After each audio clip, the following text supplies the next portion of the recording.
good. I used to give breast cancer talks, and then I was a teacher and all that. I just would say, Holy Spirit, put those words in my mouth that I never said. Barbara, sit down. Ladies and gentlemen, could we have you take your seats, please? Candidates, could you come to the front?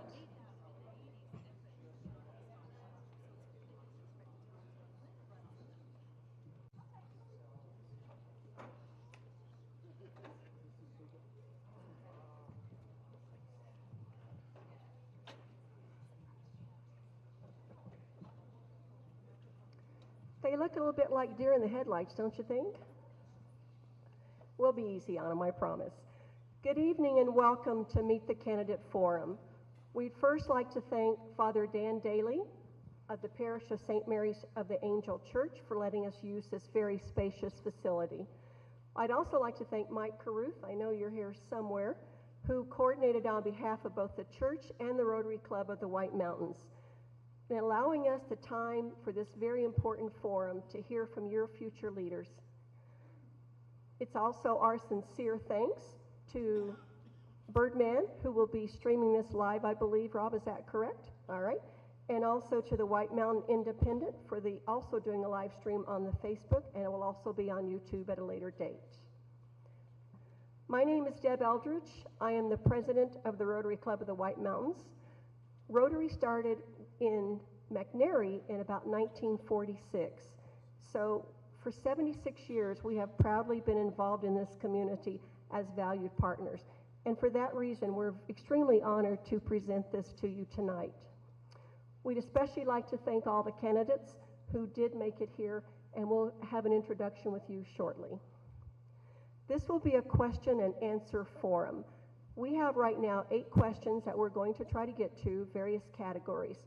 But you also have a piece of paper that should you have a question that you feel we missed or you'd like to add something else, please fill it out, pass it to the end, and one of the Rotarians will pick it up and bring it to the front here. So candidates, we will monitor your response time of 2 minutes. You know that you're starting the green light, you've got 2 minutes. At 1 minute 30 seconds, you will have a yellow light alerting you that 30 seconds are left. And when the red light comes on, please honor your time and stop talking. I don't want to take my shoes off and throw them at anybody. Audience, we're hoping that we've addressed all of the questions in the community, but we know there may be others out there. And so we are going to try to do our best to answer all the questions that you may have that you feel that we didn't get to.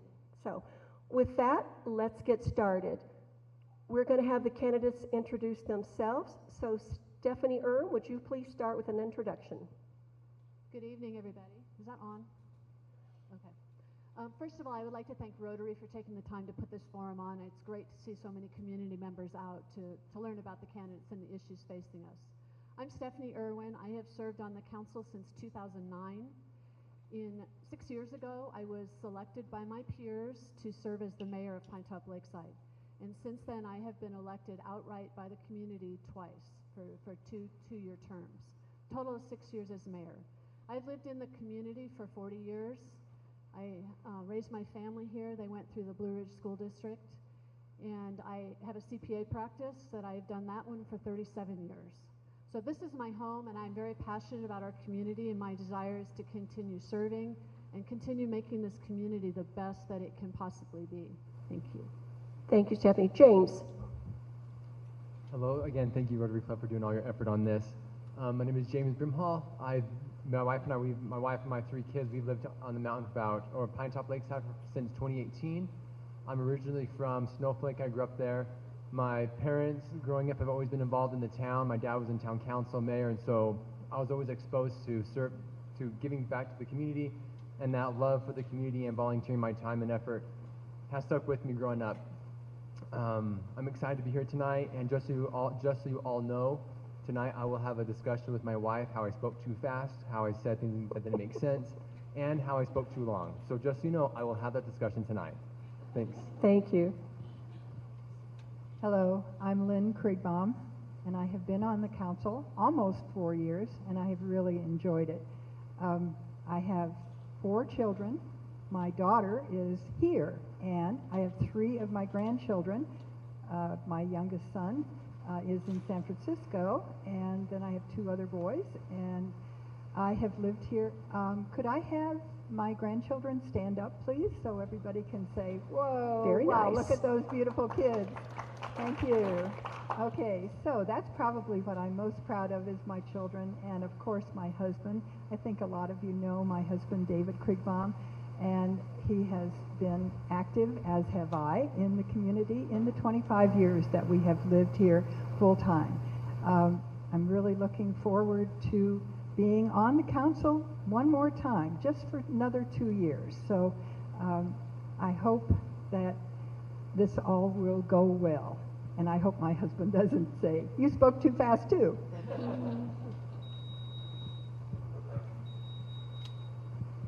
Got right on time anyway. My name is Sterling Buse, and I also would like to thank St. Mary the Angel Church and the Rotary Club for hosting this tonight. I'm a candidate for re-election to the Pinetop-Lakeside Town Council. I've been on the council for going on 2 years now. I grew up in Flagstaff, Arizona, graduated from Northern Arizona University, and spent a 25-year career with the FBI as a special agent in the FBI, living all across the country.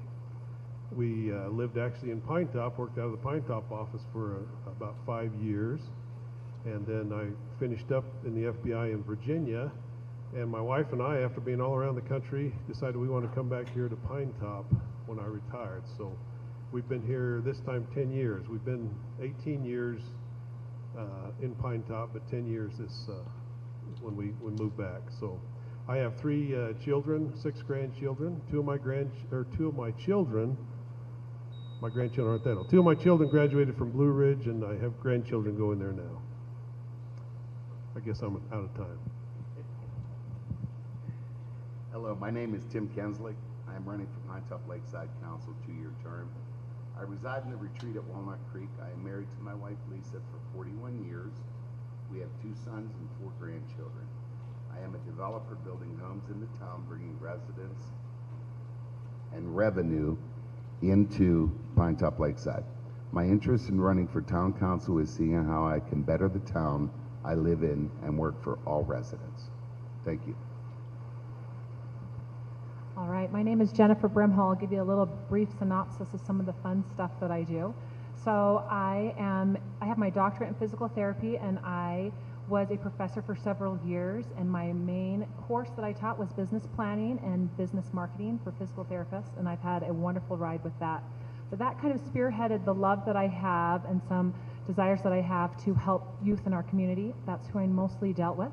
And as a result, I started some nonprofits here in this community. One of our nonprofits is going to have our 7th annual High Mountain Half Marathon. We brought in over $250,000 to this community, and we want to continue to expand. The coolest thing about living in Pinetop is we have amazing people that live here, and the only reason why I can say that we've had any success is because of the people that surround you that volunteer. It's a wonderful experience. The next thing is I am also a business owner, and I'm also on the school board at Blue Ridge, and so I have my love for our youth of this community and then our families and our extended families that support these kids. And that's one of the reasons why I'm running. Thank you. Hello, my name is Tabor Heisler. I've lived in the community here for about 15 years. Married my wife Amber, and her family has been in the community here for about 50 years. I really love this community. Loved when I moved up here, when I started to visit the community, and I just want to serve the group and serve the community here. I have a master's degree in public safety. I work for Timber Mesa Fire as a division chief. I also am a small business owner, and I really just appreciate everybody being here and giving us the opportunity to do this tonight. Thank you. Good evening. In addition to thanking Rotary for putting this on, I want to thank you all for being here and showing interest in the candidates that want to serve you. My name is Norris Dodd. I am running for the 2-year seat on the council. This would be my 3rd term on council if I am elected. My wife Rebecca and I have lived here for 38 years. We've raised our 2 daughters here. I'm a retired wildlife ecologist and still consult in Arizona and Asia. I've been involved in natural resources management for 45 years, so I have a pretty good perspective on the value of those resources to our community. I've long been passionate about being involved in the community. Was on one of the founding board members of the Nature Center, of which Mary Ellen was the founder and is here tonight. I've worked for over 30 years to help the town acquire Woodland Lake Park, finally, long haul. And I'm very committed to transparent government and citizen involvement. I've always worked hard, been prepared, and tried to do my best to make those best decisions for council. Thank you. Thank you, Candace. Please give them a round of applause. You have some very impressive individuals up here that are going to be our future town leaders. You may notice on the table that there are some cards. We tried to keep this fair and equitable, and so at the beginning, they each drew a card. That card will be the order in which they will answer the 8 questions that we have lined up. But each candidate also has an opportunity to chime in if they wish to add anything after the first speaker. With that, I'd like to introduce our moderator. It is my great pleasure to have Barbara Bruce. Barbara is an award-winning journalist and feature columnist with the White Mountain Independent, covering the Pinetop-Lakeside government, arts, entertainment, and the White Mountain Apache tribe. She has spent 16 years in radio and television broadcasting on the mountain and has served on many advisory, governing, and coalition boards. She is a graduate of the U.S. Chamber of Commerce Institute of Organizational Management and is our moderator for tonight's candidate forum. So, Barbara, take it away.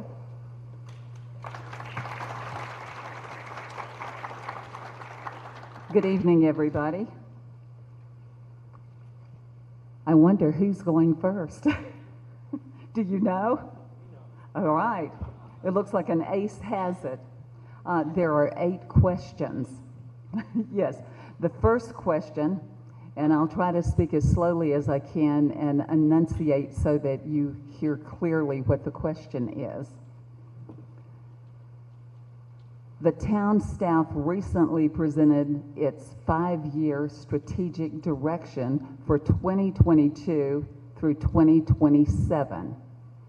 It states, this is the vision statement, we are committed to enhancing our town's friendly mountain heritage and environmental attributes for present and future generations to share and enjoy, including opportunities for outdoor activities, interacting with wildlife, and enjoying the natural beauty of our environment.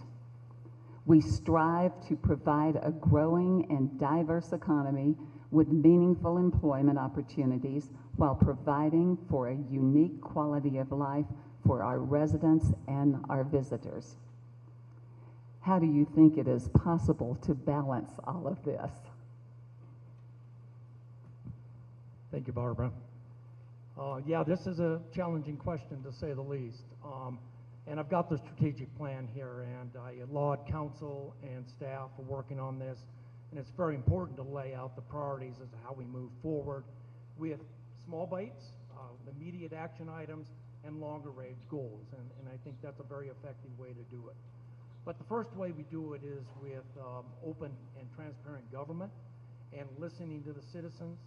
One of the biggest things that's embedded in this is the fact, as everybody knows, we're growing, and we have a lot of people coming up here. And so one of the biggest things we really have to focus on balancing is how we grow with preserving that quality of life, that mountain atmosphere, and that character that we really love. And translating that into steps that, such as preserving our trees, and especially along the highway.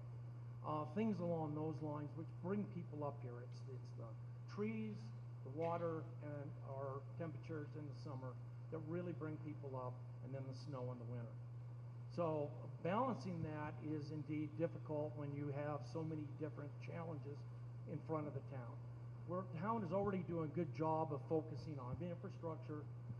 Years ago when I was on council with the mayor, we passed a special sales tax to protect our roads.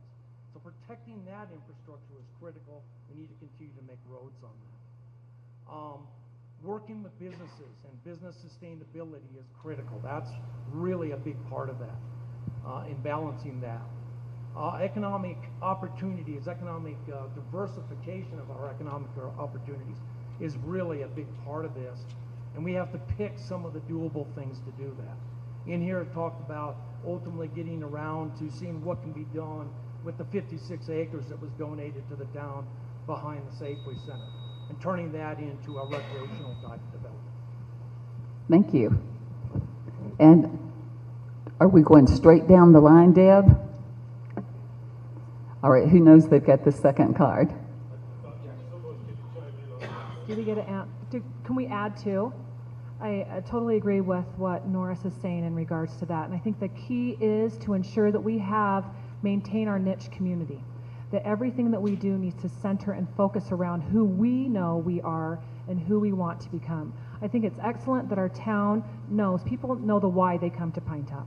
We come to celebrate the seasons, and now we need to focus on how we celebrate the seasons in Pinetop. So we need to have a clear direction. And this is a really creative and exciting time, because what do we need? Our youth, our adults, and our older adults need to have activities that they can do that, one, is sustainable in our community, and that can also enhance their living and their living environment. We'll probably get questions about this a little bit later, but in our community, we are 3 times the national average for death by suicide with children. That is a problem that we have to address. In this plan, I love that it talks about mountain heritage and and how our environmental attributes will make an impact in our community. We just have to continue to focus around that. If someone brings in a really good idea, but it's out of our focus, we need to redirect or ask the right questions to ensure that everything we do follows this niche that we have created. That people, when they come to Pinetop, they celebrate the seasons, and this is what they're going to be able to do, and this is how they're going to be able to do it. And that is our key. We've had great leadership that has recognized that we need to establish the base, and now it's time to build and develop upon that base. Thank you. Sterling. As a member of the council, I am committed to the future of Pinetop-Lakeside and enhancing this community's friendly mountain heritage. And I believe that our youth are our greatest asset. And this is a good plan, and there's a lot of things in here, and I'd just like to point out a couple that I think are very important. Improving the broadband. And I don't know if you saw, but the county received a grant, $9.7 million, I think it was, yesterday that came out for the broadband. I mean, that will help tremendously as far as encouraging remote work industries, which I think is very big up here and could be much bigger. During COVID, a lot of people came up here because they'd rather be here than in the valley, and a lot of them stayed. And so I think we need to encourage that. I also believe, as far as our youth, we need to create networks with mentors and advisors for entrepreneurs and small businesses, and provide opportunities so that our youth can, if they want to, stay here after they graduate from high school and have opportunities here so that they can stay and work here and raise their families here. I would also like to, encourage outdoor recreation and equipment manufacturing to our town, promote high altitude training opportunities. This community is ideal for that. And along with the youth, improve partnerships with Blue Ridge School District and Northland Pioneer College to provide opportunities for our youth to live and work here. And with the hospitality industry, partnershiping with the school to get them into that. I'm going to ask everybody if they'll speak up. Can everybody hear? Can you hear that? Can you hear fine all the way to the back? Raise your hand if you can. Okay, that's wonderful. Okay, can you hear me all right? You have to hold this thing pretty much right up to your mouth. You do, thank Okay. you. The other thing is follow through with the implementation of a community engagement plan for our parks and recreational areas. And this would include a public survey, which should be coming out soon. Thank you. Thank you. I didn't know if we were supposed to go in the order of our You cards. are, yes, in the order of your cards. Oh, okay, because you jumped ahead of me. Oh, well, but Yeah. everyone, Yes, okay, so you get 2 minutes. I think so much has been said already that is wonderful, and I really agree with almost everything. And I can't think of much to add except the wonderful fact that we now own 107 acres of the Woodland Lake Park tract. It's called Woodland Lake Park, thank goodness. And it's taken a long time. I've worked since 2007. Norris was the one who was the chairman of the task force way back then, but we have kept our focus on that, and I think now that the town owns such a wonderful park, it's a real benefit to the town, and I think that's maybe the only thing I can think of to add to what's been already said. Thank you. So I think the initial question centered around how do we balance all these competing needs and wants. I think one of the first things we need to do is really identify what the community wants us to do. And we do have a plan for that, for a website that will allow for citizen engagement. It will give you guys an opportunity to see what we are doing, what progress is being made. One of the questions that I have frequently is, what's going on at the old town hall site? What are the piles of dirt? Why is the road torn up? And then the other question that we have for the citizens is, what do you want to see at Mountain Meadow Park? Do you want development at Woodland Lake Park, or do you want it left pretty much in a natural state? I think some of the things that we hear a lot from people is we would like increased mountain biking opportunities, a skate park, more basketball courts, and I'm not surprised at this one, pickleball courts. That's really a growing sport, and a lot of people have said that that's something they would like to see us do. So in order to balance out all these competing needs and wants, we need to find out what the community wants. And we're committed to rolling out this opportunity to hear from the community. So I hope, and Sterling referenced the survey, and it'll all be encompassed in one place that everybody can go and tell us what you want to do. Because that's the biggest thing we have, the biggest challenge we have. Without economic development, without our businesses, we're really nothing. We have to have that. So it is a balancing act, a continuous balancing act, and balancing needs versus wants, and also allocating our precious resources. So thank you. Thank you. Anybody else? All right, we'll go on to question number 2. One of the staff strategic goals for 2022 and 2023 is for the town manager to focus on pursuing a big box retailer. What type of big box retailer do you feel would be the best fit for Pinetop-Lakeside? That's a very difficult question, and I'll tell you why. One, we need to ensure that we have enough staff and individuals that live in our community to sustain a big box retail store. So when I first moved to the area, I'm a, can I say the word Target lover?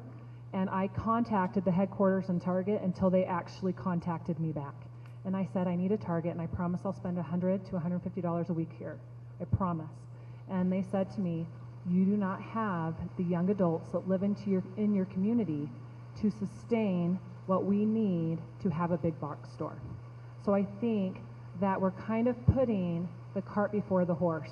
Big box store would be wonderful. I have a whole slew of them that I would like to have here, but we need to ensure that we have the community that can actually be the workers in those stores. And we need to ensure that we go back to, why are young adults leaving our community? Because there's not jobs that pay very well. Or if you are a young professional, do you have the internet in your home? So I think we have to kind of step back a little bit before we step forward. A high altitude training center is something I've been working on for over 10 years in our community, and I actually, my family and I are proprietors of a facility that's starting that momentum. That is a multi-billion-dollar industry that they think is going to break the trillions of dollars. People come to communities to participate in sports with their children.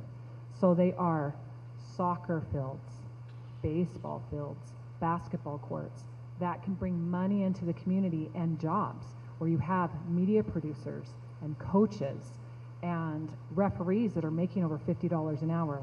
We need to start small in our community and figure out what our needs will be after we've already established some stability in that young adult realm. Thank you. That's well put, Jennifer. I'm going to be a little bit of a naysayer on this, and you know, I've been in the community for 38 years, been on council before a couple times, and we've always talked about getting a big box in our town, and we've sat there and sat here and watched Sholo get big box after big box and big box. And we need to come to the realization that that is where the retail, the big box retail, is really centered. It's where the businesses want to be. When I was on council the first time, I helped the town advocate for getting the CVS store right here in Pinetop. And we came this close. And we sold them on our demographics and our proximity to the reservation and on and on and on. But when it got to corporate, they just looked at the economics of it, and they looked at the demographics, and they said, we're going to Sholo. So if you ever go out to the highway at 7:15, 7:30 in the morning, look at the traffic. Everybody is going to Sholo to work. But where do they come home at night? Where do they want to live? Where do people want to visit? And I think, coming off of what Jennifer has said, is we need to focus on what our value is, what our niche is. We need to be the community that people want to live in and people want to visit. Tabor? On this topic of the big box retailer, I kind of go back to the question number one about, focusing on, what Pinetop-Lakeside really is. And that is being focused on the environmental aspects, keeping our town smaller, if you will, keeping our trees, things like that. So when I think of a big box retailer for Pinetop-Lakeside, I think of a sporting goods store of some kind, not necessarily a Target or a Walmart or something like that. I don't necessarily know that a big box fits us, but I do know that if you do look to Sholo and you do look at their streets and their sidewalks and everything else, you can tell that their city has the budget because of those big box retailers and because of the amount of money that they bring in. And we are a city that operates on sales tax. And so those big box retailers definitely make a difference in what the town is able to do for the citizens, both in public safety and public works. Thank you. Anyone else? Tim? Tim, it looks like you have the microphone. Everyone's talking about big box. I think we need to revamp some of the existing buildings we have in the town. I went through the town. We have 68 empty buildings. So it's not the part of bringing big box in here.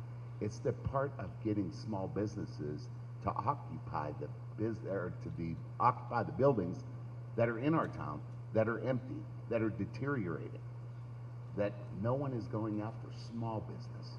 Let's go after small business, grow the town, come into Lakeside. Let's get some grants, some federal money. Let's revamp the area coming into the town. Let's make the people want to come up here and love coming to Lakeside to see how nice the buildings were and how nice the buildings are. So it's not big box.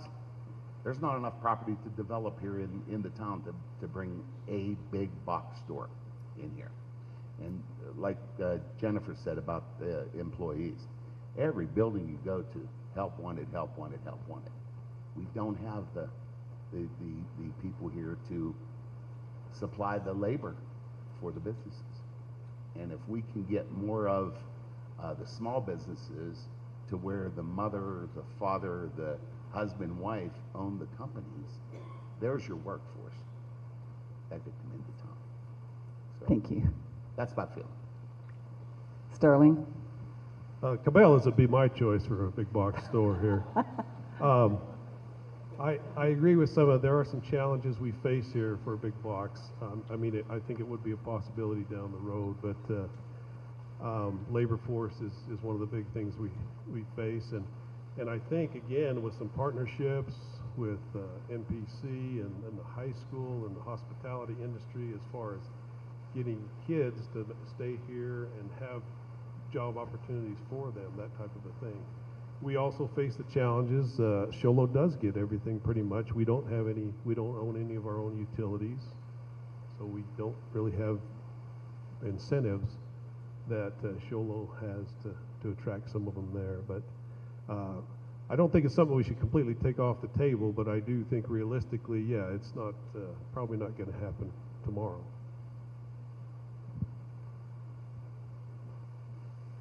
Stephanie?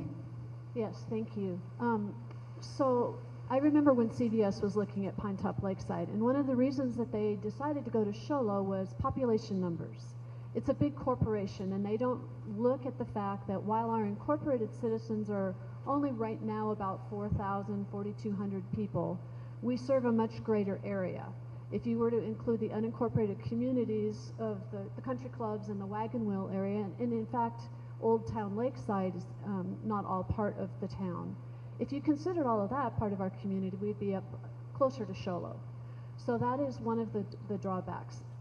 This has kind of been on a wish list. The community has always asked for this. I get calls all the time. When are we getting a Target or a Sam's Club or a Costco? I personally would prefer to see a Sprouts or Hobby Lobby. Cabela's wouldn't be bad, but maybe an REI.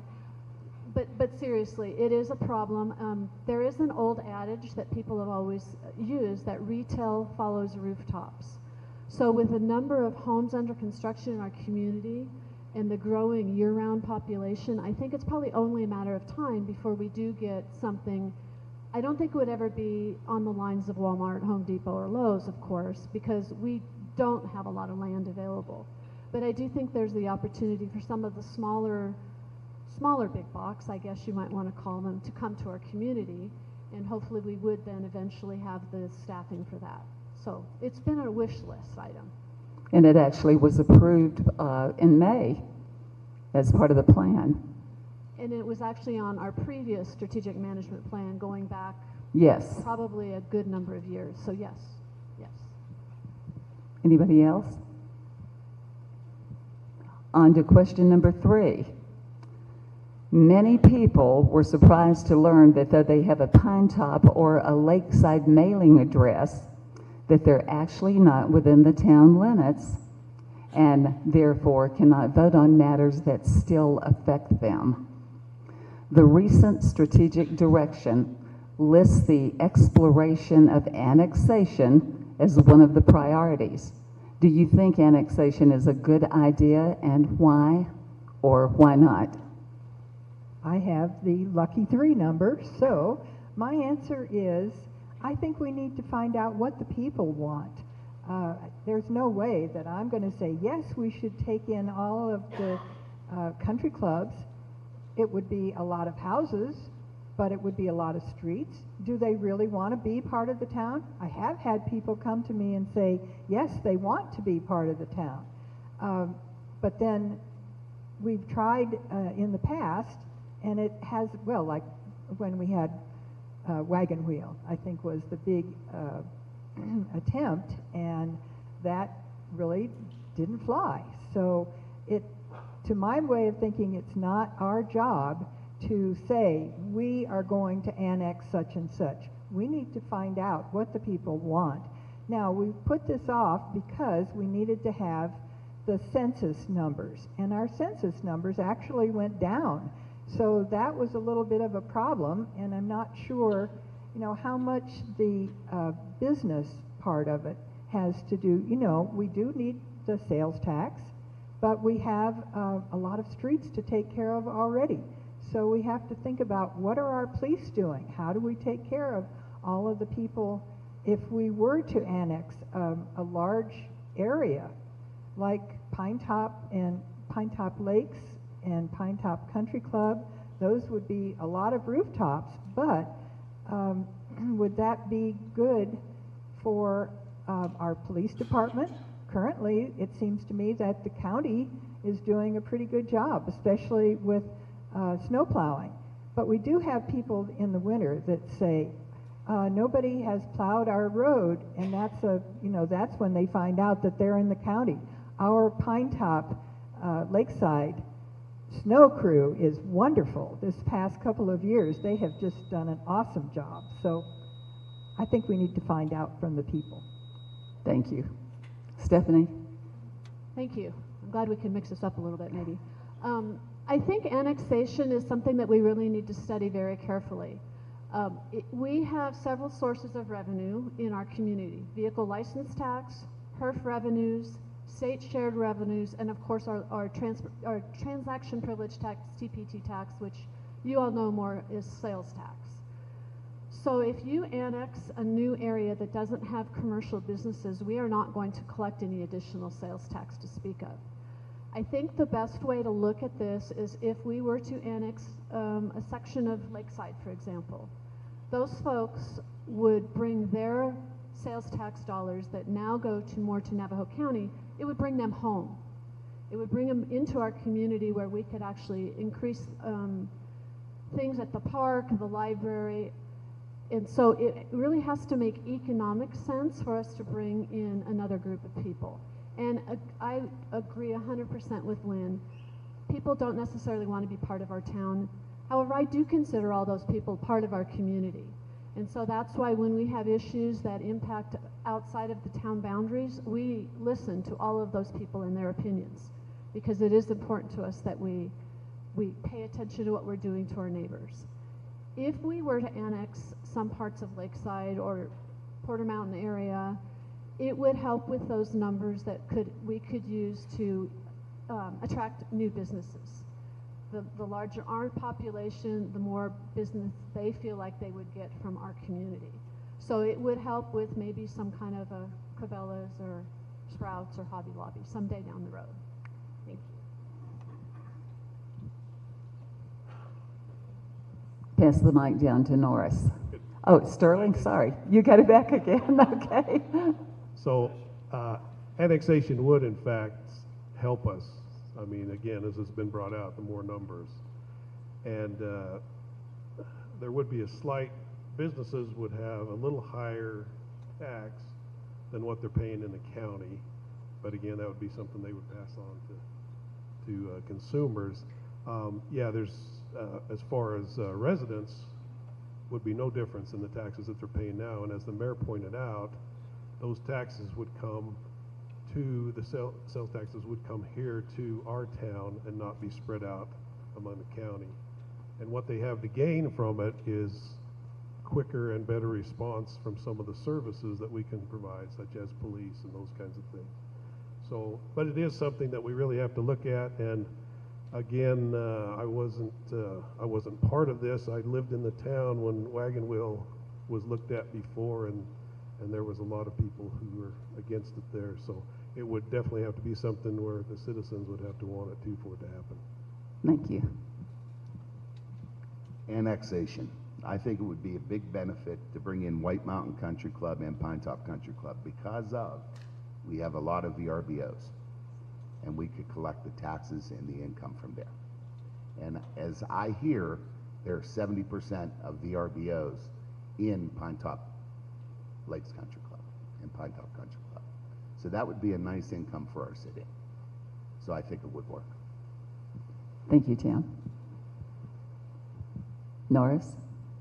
Thank you. The only thing I would add, I think there were a lot of really good points, is you do obviously really need to evaluate these things carefully, and it's basically a trade-off of the revenue that would be generated versus the services, the cost of the services we have to provide.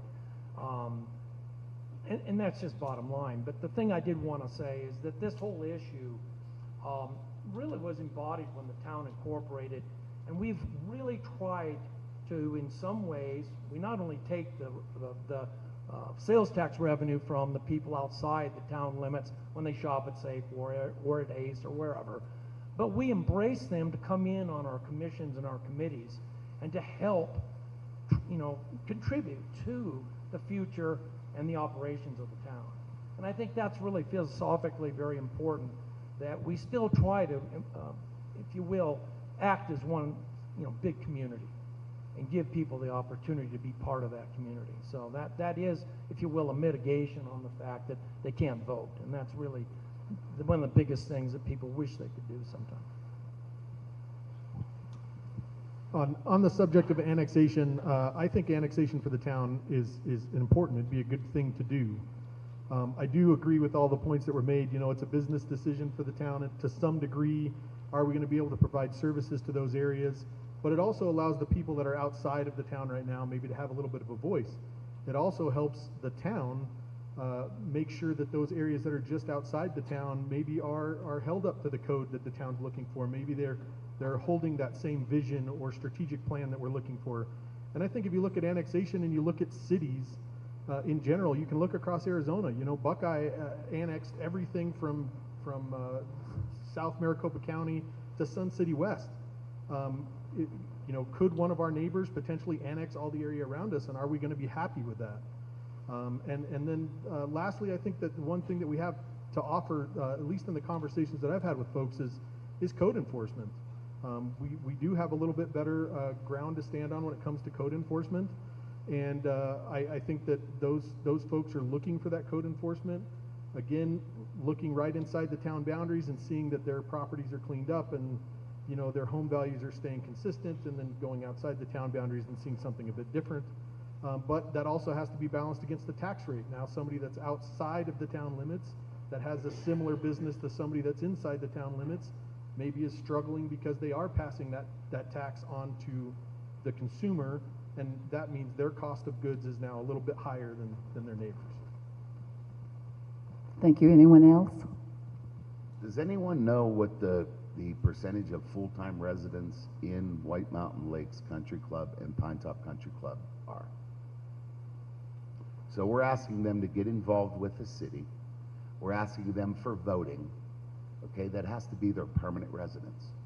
They can't live down in the valley and live up here part-time and vote in our elections. It doesn't happen. So I believe that more of a percentage of residents in those country clubs are part-time residents. They're not full-time. So that would almost take away of what we're asking for. Can I correct one thing? Actually, we have an awful lot of part-time residents that live in the town limits that live in Tucson, live in Phoenix, or elsewhere, and still vote here. The law allows you to, for instance, I own a condo in Tucson. If I so choose, I can register in Pima County and vote in Tucson. I just can't vote here. There's no stipulation on that. I own my property. There's a 12. of time. No, it's not. They do. So you don't have to spend as much. What, you can have two residents and vote in different areas? Well, it sounds like this is something we need to definitely check on. Thank you for your comments. I don't know the answer to that, but hopefully we will get the answer and let you guys know. The next question. This is on infrastructure.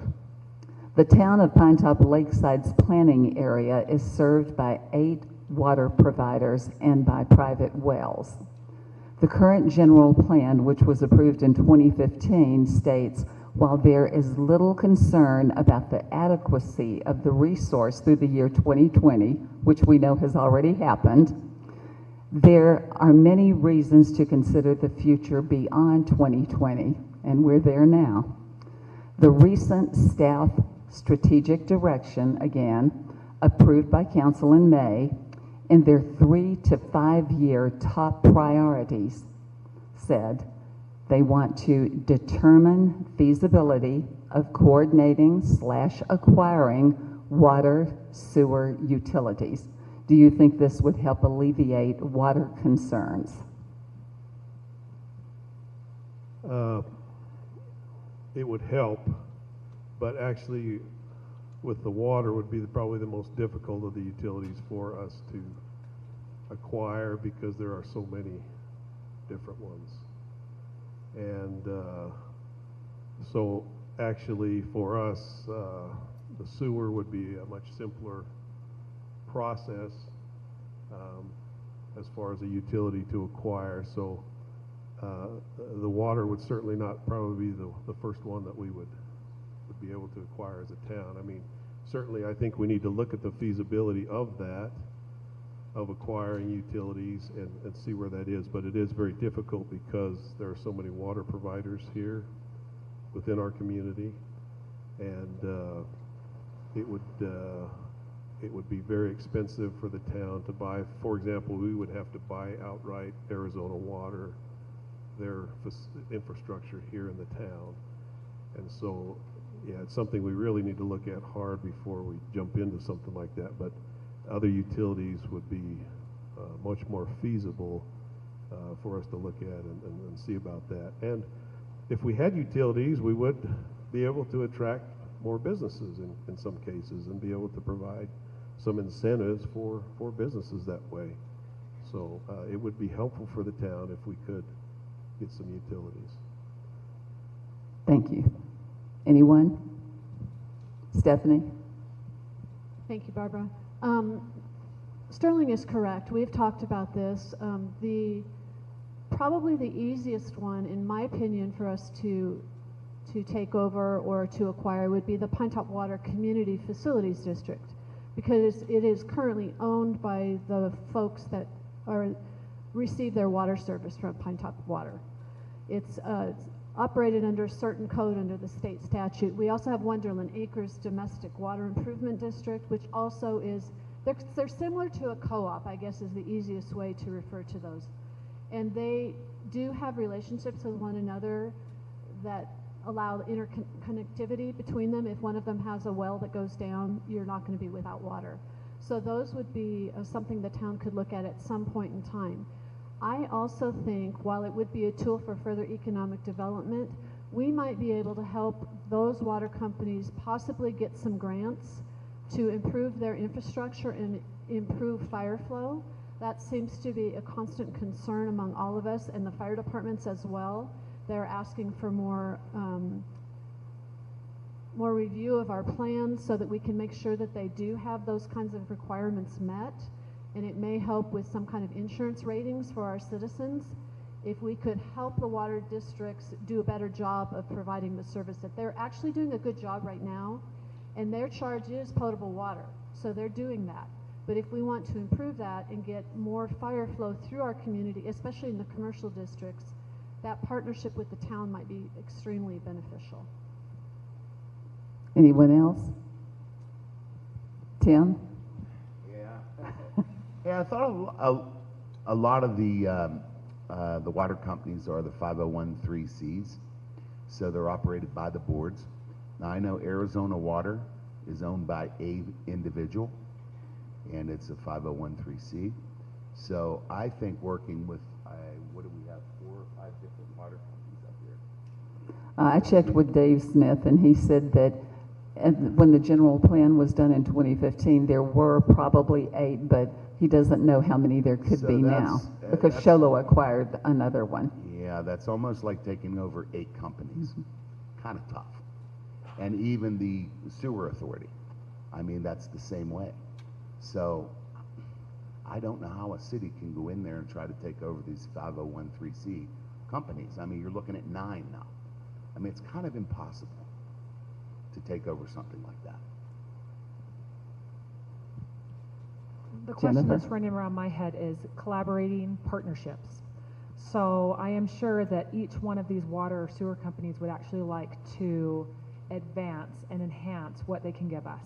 An example, and it actually is pretty scary, when you're being told by the fire marshal that no matter what, you do not have enough water to save your home, and no matter what, you don't have enough water to evacuate the people that are at your business. That is scary. And we need to take a very proactive effort, and I am sure that it's going to be difficult and very costly if we came in and said, hey, we're buying up your business. But if we entered into collaborative partnerships, and there is a lot of grant money and private funding for that, and then help enhance all of these businesses, I think that's phase 1. And focus on the common good, because we need to be safe in our community, and we need to be able to build businesses in our community that you can actually have appropriate sprinkler systems that have enough water pressure to ensure that your building is not going to burn down prior to people getting out safely. And that's the problem that we have here, and it's a very dire situation. Tabor, I thought surely you would comment. As I think about, I think about standardization of services, and if we're going to go in, and I think it's very responsible of the town to look at acquiring the utilities, because we're going to be able to standardize those services. We're going to be able to make sure that the water infrastructure is consistent across the community for all residents. Now, I'm not talking about going in and hostile takeover, the different water companies. Obviously, that would have to be some kind of partnership with us together. But I do think that it opens the door a little bit more for the town, being a government, to go after, grants and state funding and things like that that might help us improve that infrastructure. And from a firefighter perspective, I think that everything in this community is based around fire, and really we should be. So yeah, anything we can do to improve our water infrastructure, to be prepared for that next wildfire event, to keep a business from burning to the ground, I think we should be doing that. With everything that we've got now. How do we get there? One bite at a time. That's what I think that we should do, is look at who wants to sell, who's ready to sell, who's ready to enter those partnerships, and let's pursue that, and let's move forward with it. Thank you. Norris? I don't want to add much other than just to really agree in the importance of having, the pressure in our hydrant system to protect our community and our homes from fires and wildfire. And I think that is something, whatever means we go about it, whether it's through partnerships or acquisition, it's so vitally important. And it's something that we tried to address when we looked at the fire-wise element of our town. So. Anyone else? James? Tim? So how hard the fire departments are on the new businesses wanting to come into town, and making them abide by strategic or stringent rules. Do you monitor the water companies here in Pinetop-Lakeside? Do they have to reach certain standards for you guys? If you can go into a commercial building and say, here, you have to do this, this, this, and this, why can't you go into the water company and say, you have to maintain this amount of pressure, you have to update these lines? Do they do that? You would know. And I can see everybody wants to answer that. I guess one of the things that I'd start with is I don't think that we're here to debate different issues, but my understanding is that the fire department does not have any authority over another specific government agency who has an elected board that says this is how we're going to run our fire or our water district, right? We can go in there and we can ask them to do something. A business owner can say, hey, we'd really like it if we could have a hydrant right here in front of our business, but to Jennifer's point earlier, that does no good if the main line is 2 inches, right? 6-inch hydrant with a 2-inch flow going into it, there's not enough water there for that business.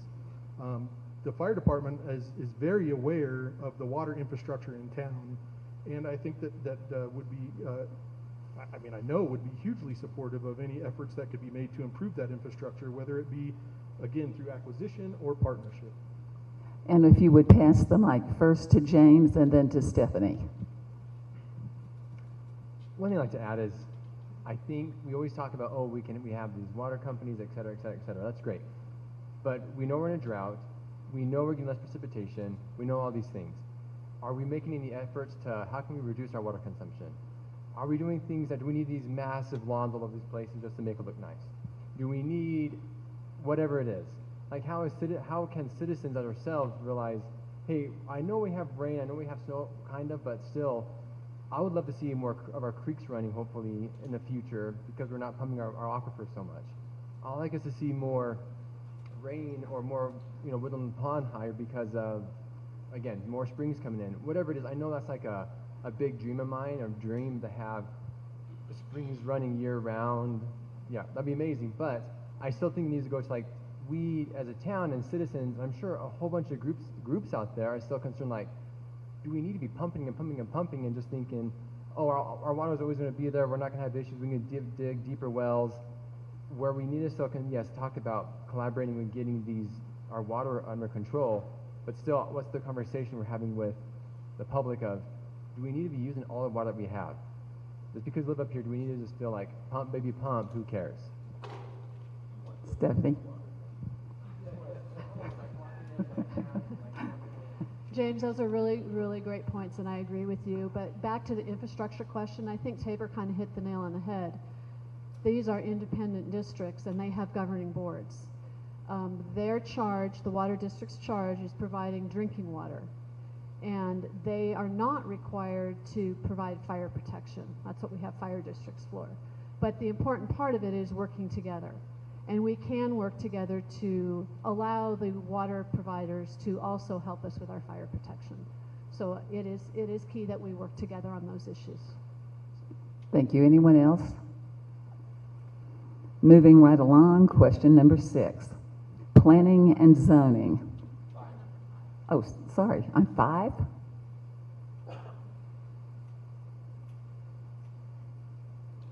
I can count. So you have your numbers, right? So I must have skipped one. I did. The town's general plan states, that's the general plan, Pinetop-Lakeside, with its distinctive small town in the forest image, presents the challenge of determining how development can best be accommodated without degrading community character. How do you think this can best be accomplished? That almost goes right back to the original question we had. How do we balance all of this? It is a challenge, but we need to remember that we need to share our community with everybody else. I think that we can accomplish development in our community with adequate buffering, with making sure that the new developments that come in complement what we currently have. And the general plan talks about a lot of things, the small town atmosphere, quality development, but it also references things such as economic development and our economic well-being. So those are the kind of things that we need to make sure we're looking at. Does a new development come in and add to our character, or does it detract from our character? Unfortunately, a lot of the same folks that have the attitude that we don't want any growth are the same ones asking us when the target is coming. We can't have both. Without growth and development, we become very stale. And we talk about how Show Low gets all the big box stores, but we still want to have our share of some of those revenues from those businesses. So yes, I think it can be done. How do we do it? It's an ongoing process. And planning and zoning is a key partner with that, because they're the first ones that hear these projects. You know, we need to make sure that when a big project comes in, we have community meetings and community engagement and meet with all the neighbors and address their concerns. Because there are ways that we can make it happen and still keep most everybody happy. On that one, the biggest point I would say is the involvement, the interaction. You know, it's funny when you have two individuals who have a completely different mindset. Once you learn, once you visit with one another, once you understand who the other person is, you open up, you understand their way of thinking, and you're able to come to an agreement. And I feel like, being on planning and zoning myself, I feel like for the few months I've been a part of it, we've lacked that engagement. We've lacked the reaching out to the community, and I would even say we've lacked some of the structure or the way that we can be involved with the community without getting in trouble or without getting, hey, you're breaking a policy, whatever. And it's a hard balance we have to figure out of how can we improve our communication? How can we reach out to the community? How can the community come to us? How can we all be together and enjoy one another? Not necessarily enjoy, but have hard conversations, have discussions, but still have the same idea of we want something better for the community, and together we'll get there, but we have to work together. And that's what's hard is when you talk to these individuals who say, oh, they're against the growth, they're against that. No, they're not against growth. They're just their way of getting growth is maybe different than yours, but when you work together, you really have the same understanding of, oh, you're right, I do want that same thing. Like to your point, they want the target, but we just have to get, the way to get there is maybe like a little different, but we have to work together. And I think to your point of it, by working together, reaching out, feeling like a community, having all these different, citizens, having businesses, having, great nonprofits and Rotary Club, all these different groups working together in their own ways that they're passionate about, we need a lot of stuff done by working together, not feeling like the town has to do it all. No, we're just as much a part of the town. We citizens have to be involved just as much as we possibly can. Thank you.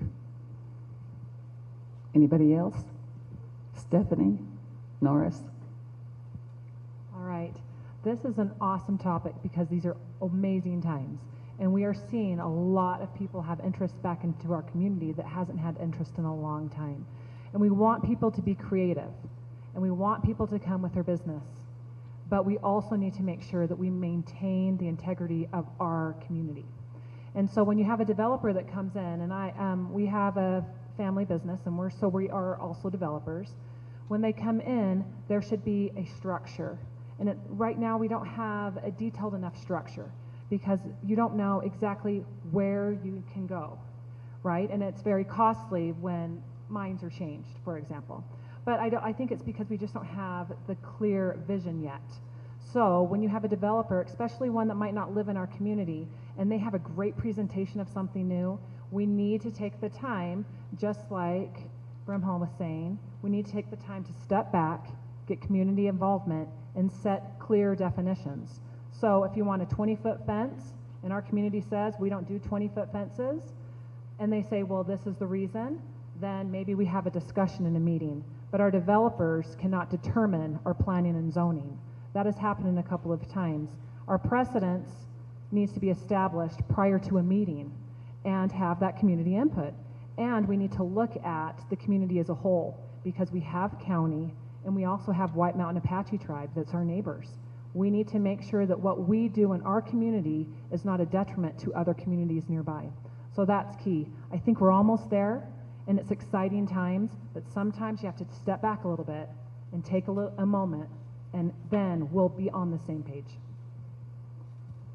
Norris, you had your hand up. I did, thank you. You know, the general plan, I kind of look at it as a contract between the town and the citizens on how we're going to grow into the future. And it's not supposed to be a hard and fast plan. It's supposed to be dynamic. And some of the dynamic nature of that is linked to our town code. So when we have proposals for major rezoning efforts, and there's been a lot of controversy revolving around the Camp Taddy parcel. It's 344 acres, came into the town 3 years ago under a Forest Service land exchange. And it's basically, if you will, it's a clean slate. So as that parcel is developed, in my mind, we should be looking at how do we relate that to the general plan. The plan says parcels over 50 acres, you need to do a major plan amendment. To do a major plan amendment, we link it back to the town code, and we look at the criteria for doing rezonings. But we also have to make sure all the pieces match up. And that's one of the things I don't believe has been happening in the last 2 to 3 years. And it's created an awful lot of controversy in this town. And it really comes down to living to the letter and spirit of the general plan and the town code. And nobody has really opposed that much to development. It's gotten painted as an anti-development, black and white issue, but it's not. The way we balance and answer Barbara's question is we work the code, our town code, and we work the general plan, and we follow through on what it says to do. Tim? I don't think we're going to see any big box stores up here. People don't realize the amount of property that you need to build a Target, build a Fry's, build a large store, okay? We don't have the property here. Unless someone comes in and acquires a large area to go ahead and do that type of development. I believe growing with what we have.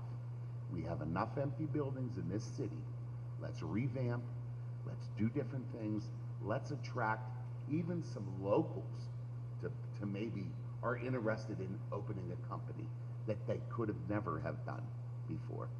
Let's get more involvement with the citizens to grow our city with what we have. Thanks. All right, on to number 6. Planning and zoning. Finally getting to that question out of order. A lot of issues have arisen over the last couple of years regarding zoning. If you could change one thing in our present zoning code, what would that be and why?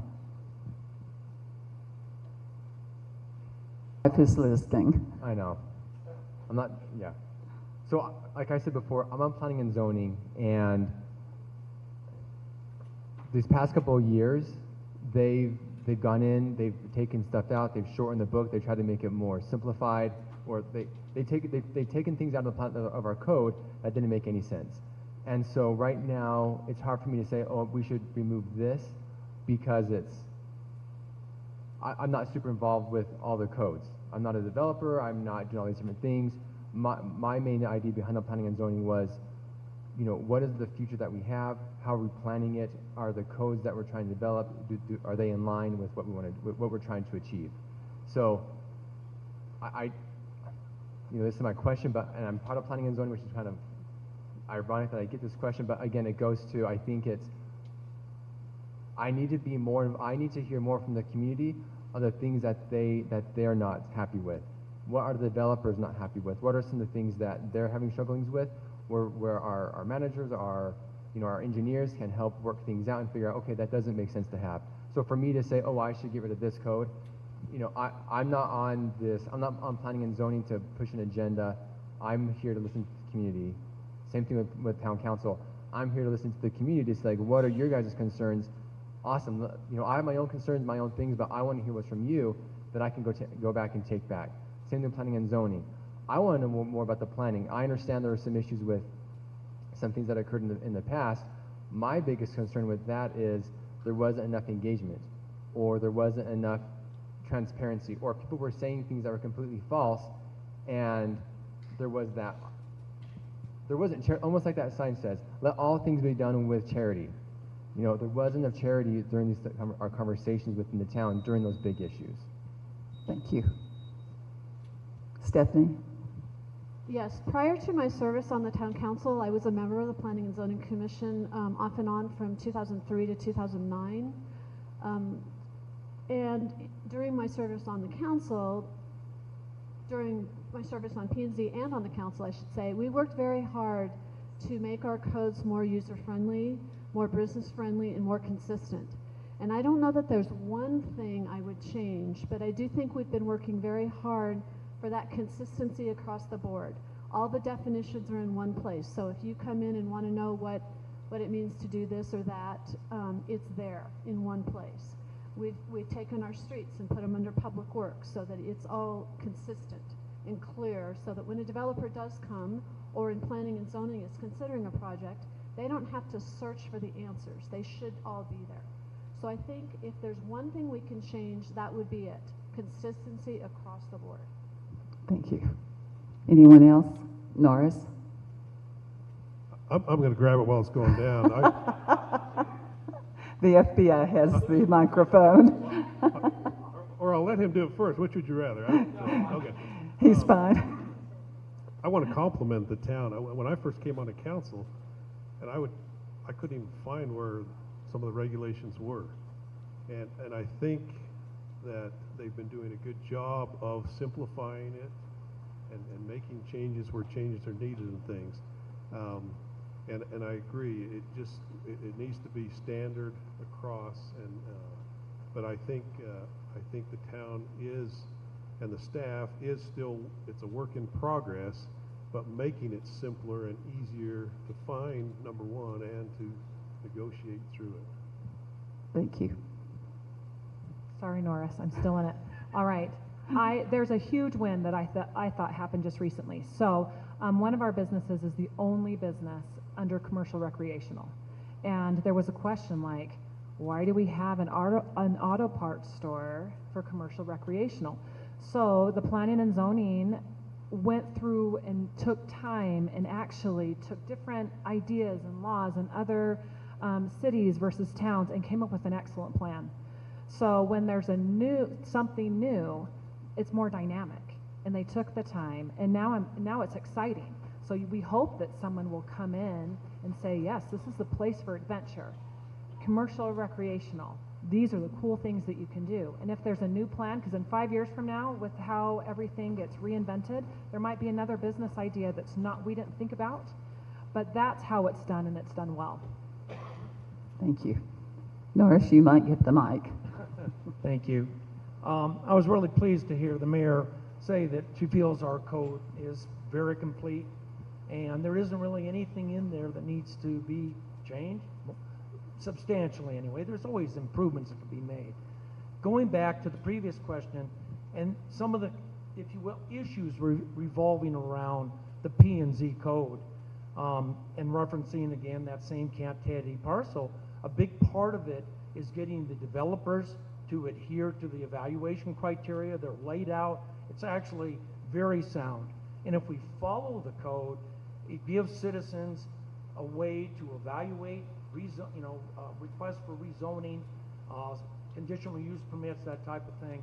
And it actually allows people then to understand, even potentially support development. And a recent, I think in the paper yesterday, there was a conditional use permit that was acted on, and there literally was very little information provided in the application. And so that just, fosters a certain amount of misunderstanding, rumors, and so forth. The code is great. The criteria are very thorough, and they're there to build citizen confidence and trust in what P&Z and the council and the town are doing. On to the next question. A lot has been said about developing a brand, and I think the town has done that for Pinetop and Lakeside. In a PowerPoint presentation that made its way to a public information meeting regarding a proposed RV park last year, it stated, our key brand assets are forest, lakes, fresh air, nature, hometown feel, and relaxed lifestyle. The key brand activities are hiking, camping, in parentheses, tent and RV, fishing, water activities, mountain biking, and golf. How do we attract businesses that reflect the brand? Well, that would be me. I'm number That's 7. your number. Very long question, by the way. I think that I'm not a developer. I'm not an investor. But I think that we know what we want, and so what we need to do is we need to be reaching out to those developers and those investors. And something that I've been pondering on a lot lately as I've had conversations with folks is, why aren't people coming to Pinetop-Lakeside? Why are we not seeing the investments? I can tell you that a question I had, and I don't mean to compare us to other places, but I do all the time. I visited Cottonwood, and as I drove through Cottonwood, I was looking around there, and I felt like we had a lot more to offer, and yet the development in the Cottonwood area, as far as restaurants and activities, and really the emphasis on all the outdoor activities and things that you named, was there. You could see it throughout the whole community. And so my question is, or what I'd like to do is, I'd like to be able to meet with those developers, to have staff meet with those developers and investors and find out what it is we need to do within the town of Pinetop-Lakeside to attract those people to come here, develop, and spend their money here. Thank you. Anyone else? No, you go ahead. No, you go. No. We have polite people. I know that Jennifer's really going to talk about, this is something where she has a lot of incredible ideas about, us, our niche that we need to fill. But obviously, as I said, this is, a lot of this is right in what I do for a living in terms of, healthy forests, preserving our water, wildlife, and that type of thing. And it is here. And I think we are doing a good job of attracting the businesses that can come and take advantage of that. And there's a lot more that that can be done. As I said, some of my ideas for economic development revolve around trying to do things right in town. The 56 acres behind Safeway, where we could put in a creek walk and actually help revitalize the shopping center in front of it.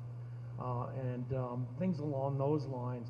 It would be innovative and really start to, add amenities to this community to where people want to be here. So I think there's a tremendous opportunity, and we all really need to work together. And I think your point of listening to people and then talking to the different businesses is a really good idea. Anyone else? I need 20 minutes, not just 2. All right, so I'm just going to be really brief here.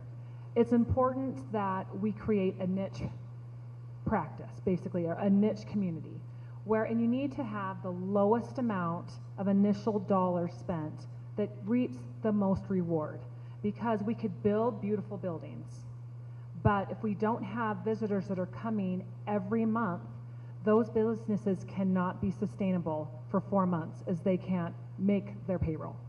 So we need to do things that will start to expand and get that energy up.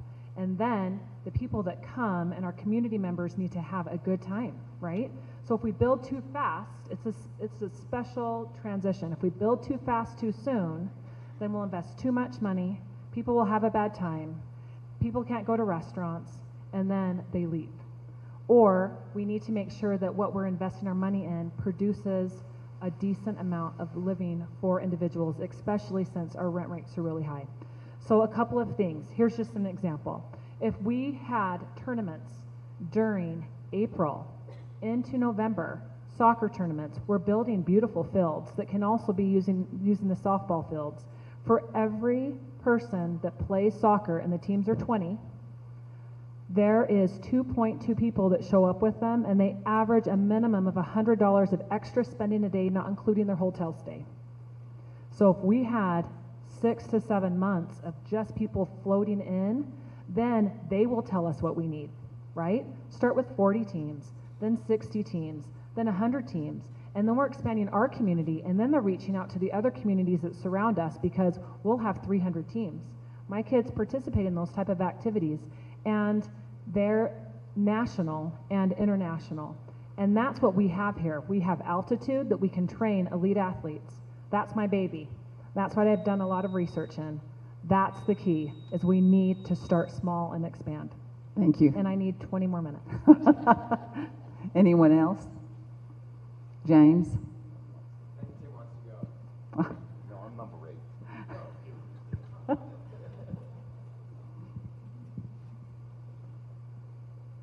I think what's hard is, we talk about, let's go out and get people, let's go out and get people. Innovation comes within. When you live here, you see opportunities. You see, the place needs this. I want to make this happen. But what's hard is, we have so many vacation rentals within our community that it's hard to get those people to stay. Like, they come here to relax, not to ponder, not to think. They come here to get away and then go and do their business elsewhere. I don't know how to solve that. It's super expensive to buy houses here. It's very profitable to buy a house and rent it out for a vacation rental. My biggest thing is, like, for my family. I want other families to come up here. I want other families to be part of the community. I want other families to be up here and enjoy the love and want to start trying to, brainstorm, and I'm gonna have a side business, etc., because they love living up here. And let the innovation come within us. We always talk about we need to go and find people. That's true, but why not? Why can't one of us start a business about outdoor recreation? Why can't one of us do something? We need more people up here to live and stay. And I'm not saying the other ideas are not good. Like, everything is wonderful and can be done, but if we don't have people staying up here and having that love and that community and that enjoyment, like, that's where your community is. The people who stay here, who reside, us here who care about what's going on in this town, we are the ones that we need more of us to be involved. And somehow not have so many vacation rentals all over the place to where when somebody buys a house, is that going to be are you guys moving in? Oh no, it's a vacation rental. Oh, dang it. Well, I wish you were my neighbor. That's all I got to say. And so I think somehow if we can get more people to stay up here and live, that's where innovation starts. That's where you're able to expand and grow and fill all those vacant buildings with hometown grown businesses. Thank you. Stephanie? So I think going back to your original question is, you listed all of those outdoor activities that we like to pride ourselves on and how we attract like-minded businesses to our community. We have been doing a lot of things to showcase our town. We actually have a couple staff members right now at the Governor's Conference on Tourism interacting and networking with other communities to help draw people here. The businesses are a little bit more of a challenge, of course.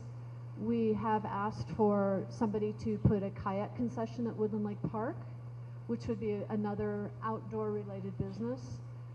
Norris has referenced a couple times the 56 acres up behind Safeway. We asked for proposals from outsiders to potentially put something like zip lines or mountain bike courses, anything up there like the Flagstaff Extreme course. Williams now has a mountain coaster that they've recently opened. Those are the type of things that we are working on. It just takes a lot of time to get those folks to come over here. And again, the workforce has become a problem and the initial investment. But we continue to work towards those goals. We also have staff that goes to the outdoor expo show in Vegas every year where like ammunition manufacturers or maybe archery companies, any type of outdoor recreation folks would come and possibly relocate their business here. We're also trying to work with some mountain biking organizations to bring some of their high school mountain biking races here to our community, which is also kind of an untapped resource right now. Those folks would bring families and stay in our community, spend money in our community, and maybe then move here, as James has said. And I do think, unfortunately, the VRBOs change our community and remove a lot of that good community feeling. We need to keep lobbying our legislators to allow us to do a little bit more regulating on those. Thank you. Tim? Yeah, Morris was mentioning the 56 acres back there by Safeway. We looked at that property last year, and then we just looked at it probably 3 weeks ago. They're about up to $1.3 million now for that, okay? And it's not all developable land. So in order to go in there and put in the infrastructure and build a building, the problem is you can go out there and try to get all the businesses you want to move here, but you need people with money to come here willing to invest and put the infrastructures in and do different things. We looked at the property across from the den up there. It's inevitable. It would take probably $5 to $6 million to build a development in there. There's not a lot of people that have that amount of money to come into the town to invest in here. And you need an investment group, not one person, not myself or me and 2 of my friends can go in and develop something like that. So there has to be some type of incentive that this city has to offer, this town has to offer, to where, okay, you bring your business in here. We want to go help you get grants. We want to give you tax breaks. So we got to talk to the state, the federal, the local. You have to have incentives to get businesses to move into a town. They just don't come in and spend millions of dollars just to move in. There has to be incentives. And to build something and spend millions, it's all about the money. It has to be a return on their money. And it's very hard to do if you have no incentives. Anybody else? Our final question, that is, unless some of you will have some that you've turned in that we haven't asked, is on wildfire risk. We've experienced firsthand 2 wildfires in the White Mountains. Pinetop-Lakeside worked with CPAW, which is the Community Planning Assistance for Wildfire. That was in 2019, and it was to develop a wildfire hazard assessment and identify opportunities to improve land use planning for wildfire risk reduction.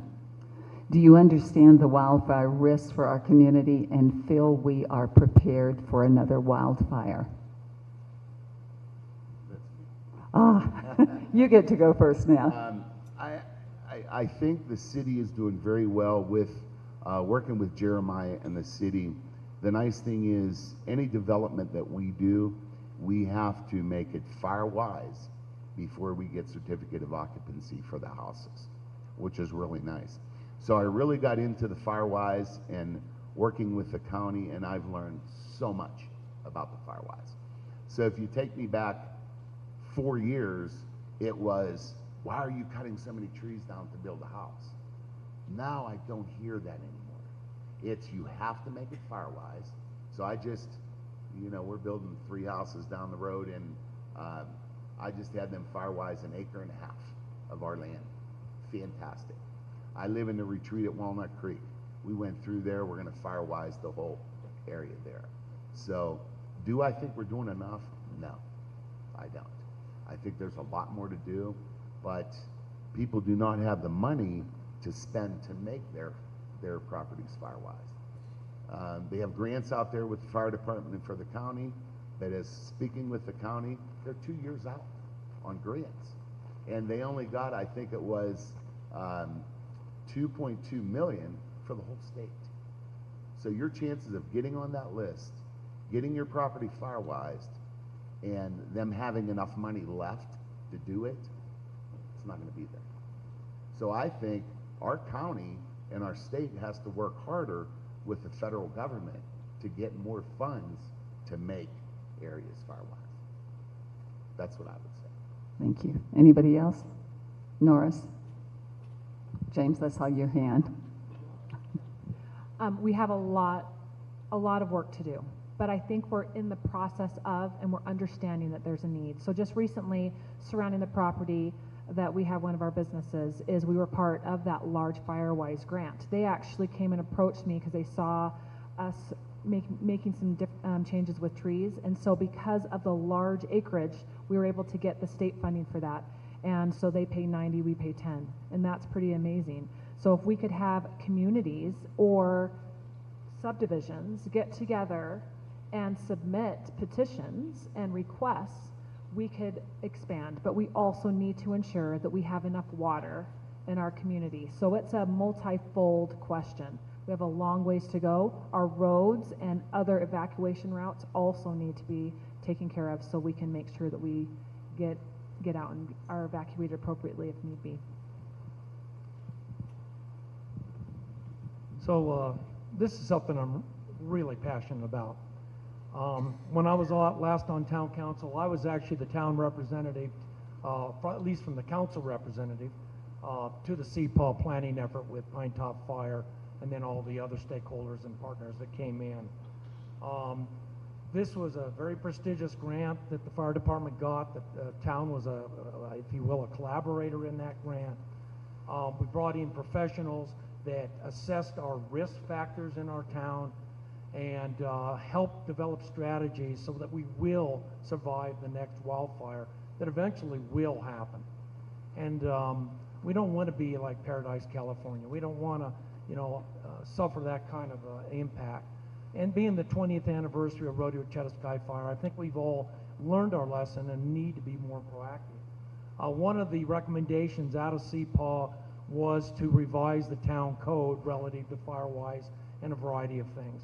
One, it would have required modest activities on the part of all landowners and homeowners in our community. This should be an annual effort. Every spring we should all be really focused on everything from cleaning out our gutters and getting wood piles away from our homes to the bigger things, as Tim has mentioned, all the FireWise activities and thinning and so forth. The code that was drafted also had a risk-driven or risk assessment-driven approach to new development, new homes, and so forth.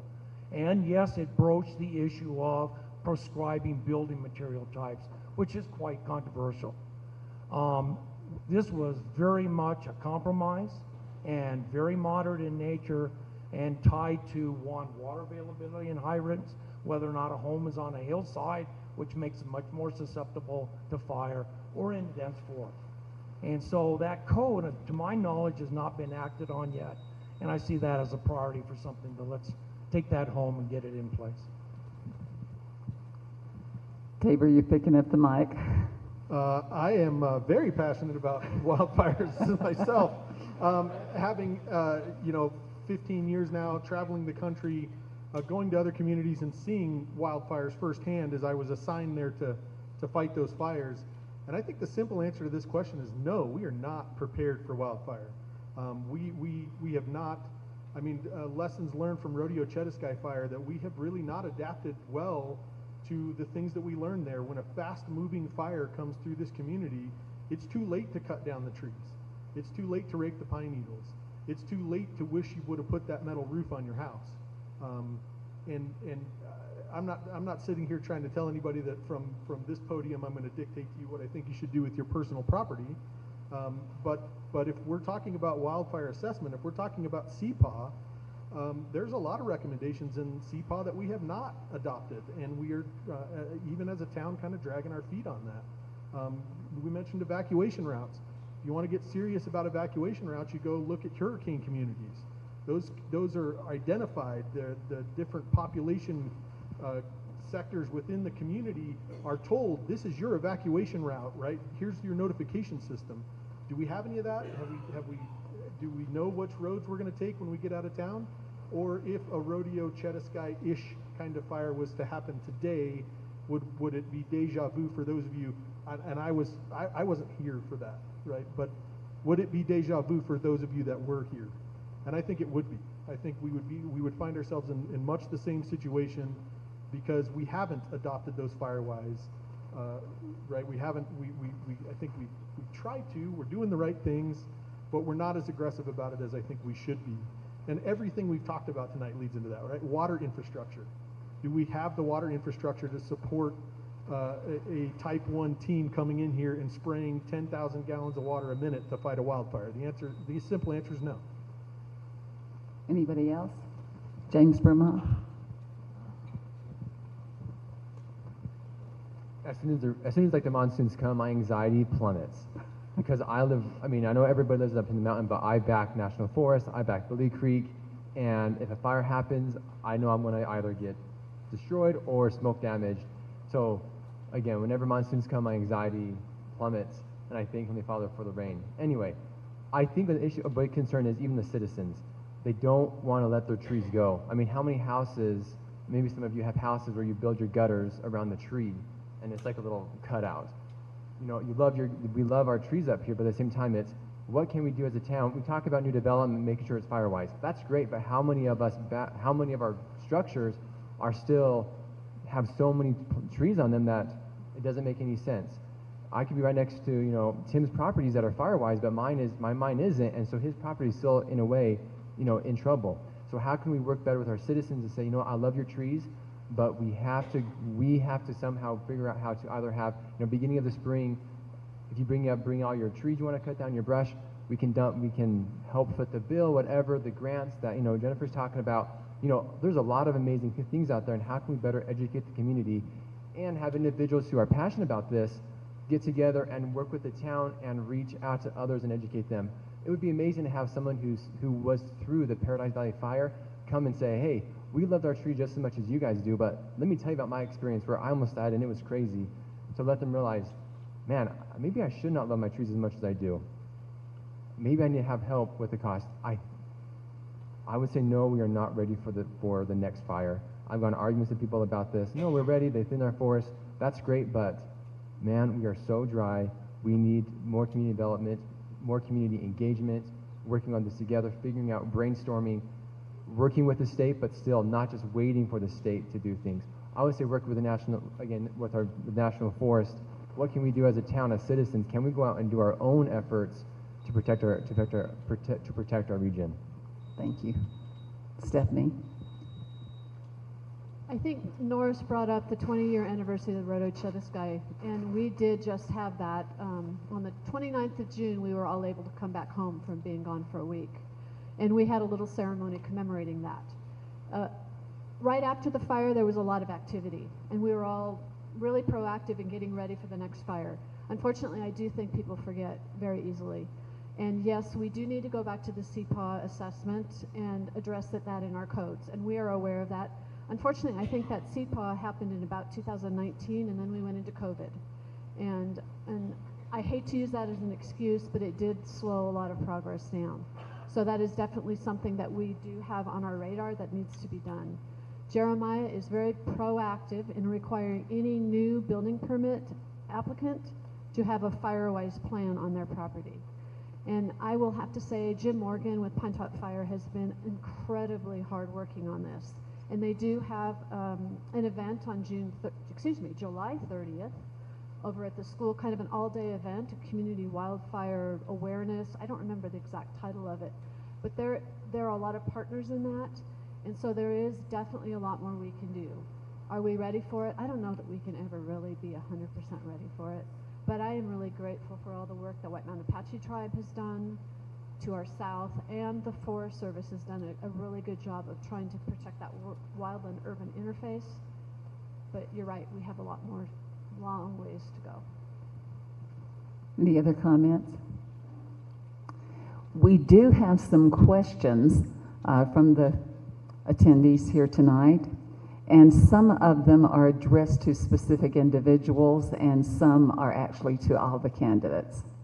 The first one to everyone is, if finding employees is difficult, does the town have a plan for affordable housing?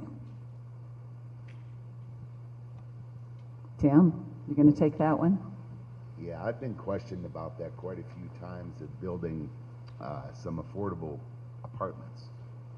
And the cost of the land up here and the cost of the building materials and everything now, it really is not feasible to build an apartment building if you're building, 30 units, 60 units, to go in there and try to bring rent down to $800 or $1,000 a month for a 2-bedroom apartment.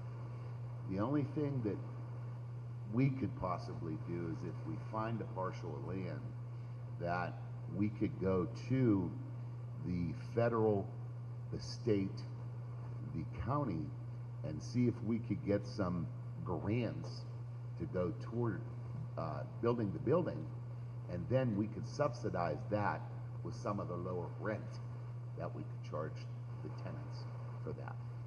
But I understand we need low-income housing, but the name of the game is to make money on your investments. So if you can get some grants from federal agencies, we talked with our accountant, and you can work it out to where you can get down and dirty with your rent if you could get some subsidies to help you out with the construction. So that's been a huge concern for us because public school is starting to improve in their funding. Thank goodness. We just received a nice little gift from our governor and the governor's office. But the board, the Blue Ridge School Ridge Board, along with our superintendent, has been very proactive. Actually, it's led by the superintendent to ensure that we have affordable housing for our teachers. When your average teacher salary is in the mid-40s, how can you get teachers to come to the community? And we've increased teacher salaries by almost 8,000 to 10,000 in the last 5 years, but it still doesn't help, right? So I know that we have a plan as a school board to actually have some of those controlled income and lower income housing for our teachers. And then there's a plan that's being implemented. I also received something, and there was something in the newspaper in the county just across from the movie theater. They did approve for some more housing, but I think that that is something that we really have to look into, because young professionals, I have a wonderful couple that is a property manager for me, and they're moving because they need to find better income jobs and lower housing because they wanted to have an apartment. How can you afford an apartment for $1,500 to $2,000 a month? You can't. And so we're working on it, but there's a lot of work that still needs to be done, and there's a lot of questions still that need to be done. Any other comments?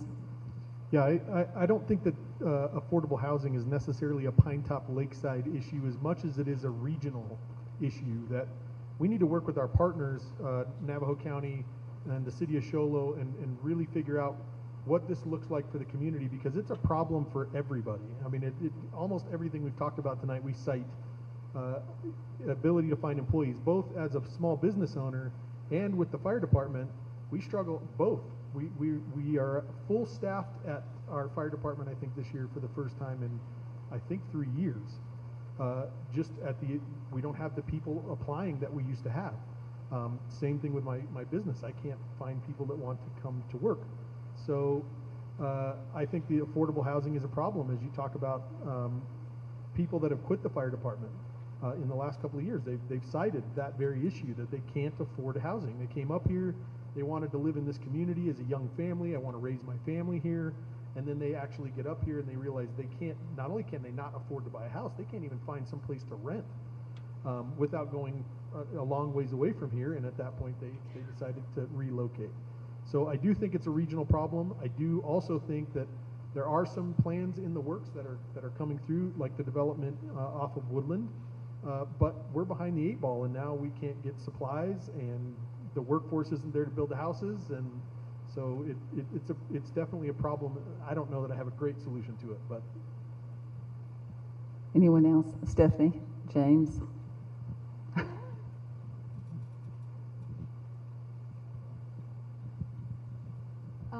The town council had a retreat earlier this year, and that was a big topic of conversation that we discussed that.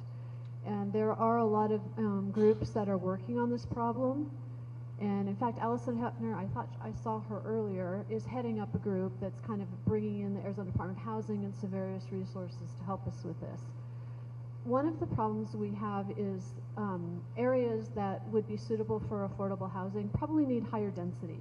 And that's not always a really popular topic with our residents.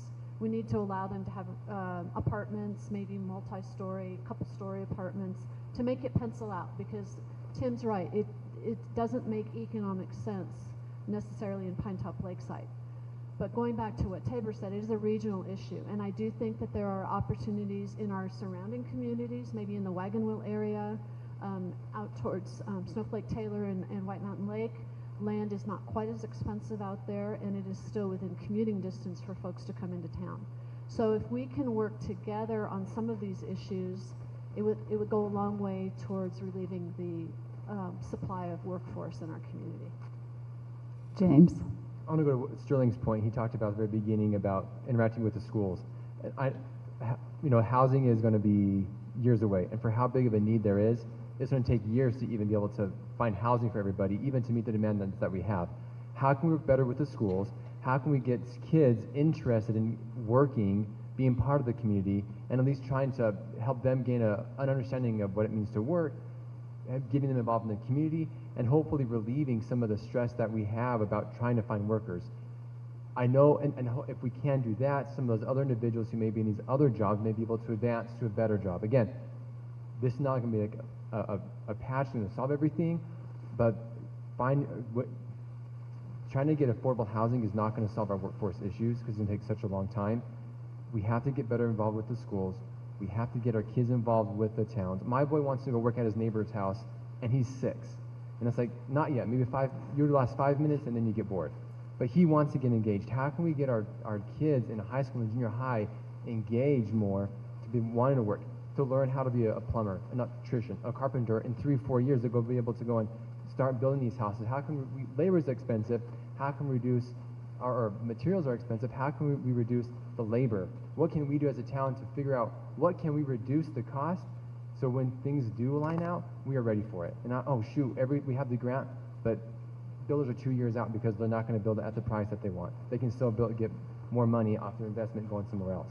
We have to get involved with our schools and somehow get our kids involved more in the community. Let me just say, I think the key is partnerships, as has been said, and it's partnerships with our youth, getting them in the trades that will getting our NPC and other things set up. I mean, they have great programs there. Do they cover every program as far as construction, and where we can get them, where people can actually get certified in some field of construction? And I've had conversations with them about this. In the West Valley several years ago, they completely restructured the community colleges in that area, providing the education of what was needed for that area. And again, these are all partnerships. This isn't something we can solve as a town council or even as a town. And you don't need to look any farther than our own employees to see that most of our town employees live outside of Pinetop-Lakeside. And I'm someone who's lived all over the country. I commuted an hour and a half one place that I worked. I don't know if the answer is, every time I drive through Holbrook, I think, look at all these empty buildings. Eager has much less, cost of living in Eager is much less than it is around our areas here. Okay, both of those places are an hour away. We already have a bus that goes all the way to Holbrook from Pinetop. I mean, it would have to be increased, but again, and I'm not saying that this is the answer, but I think as a region, we need to look at these and come up with solutions. But it's going to be a partnership effort as a region to solve this problem.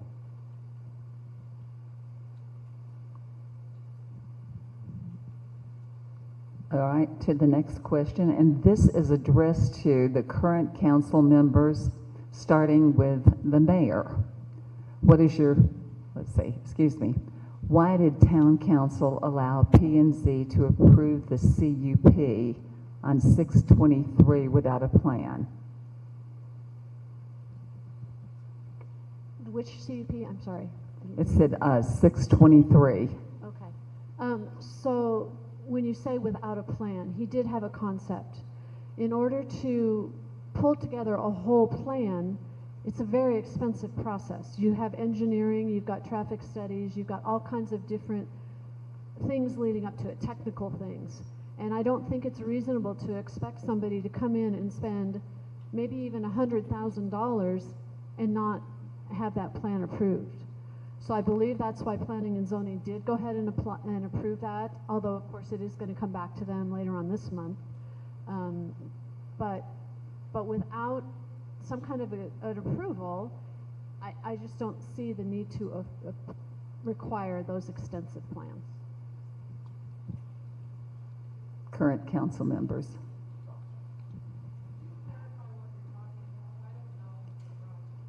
This was a question that someone from the audience gave.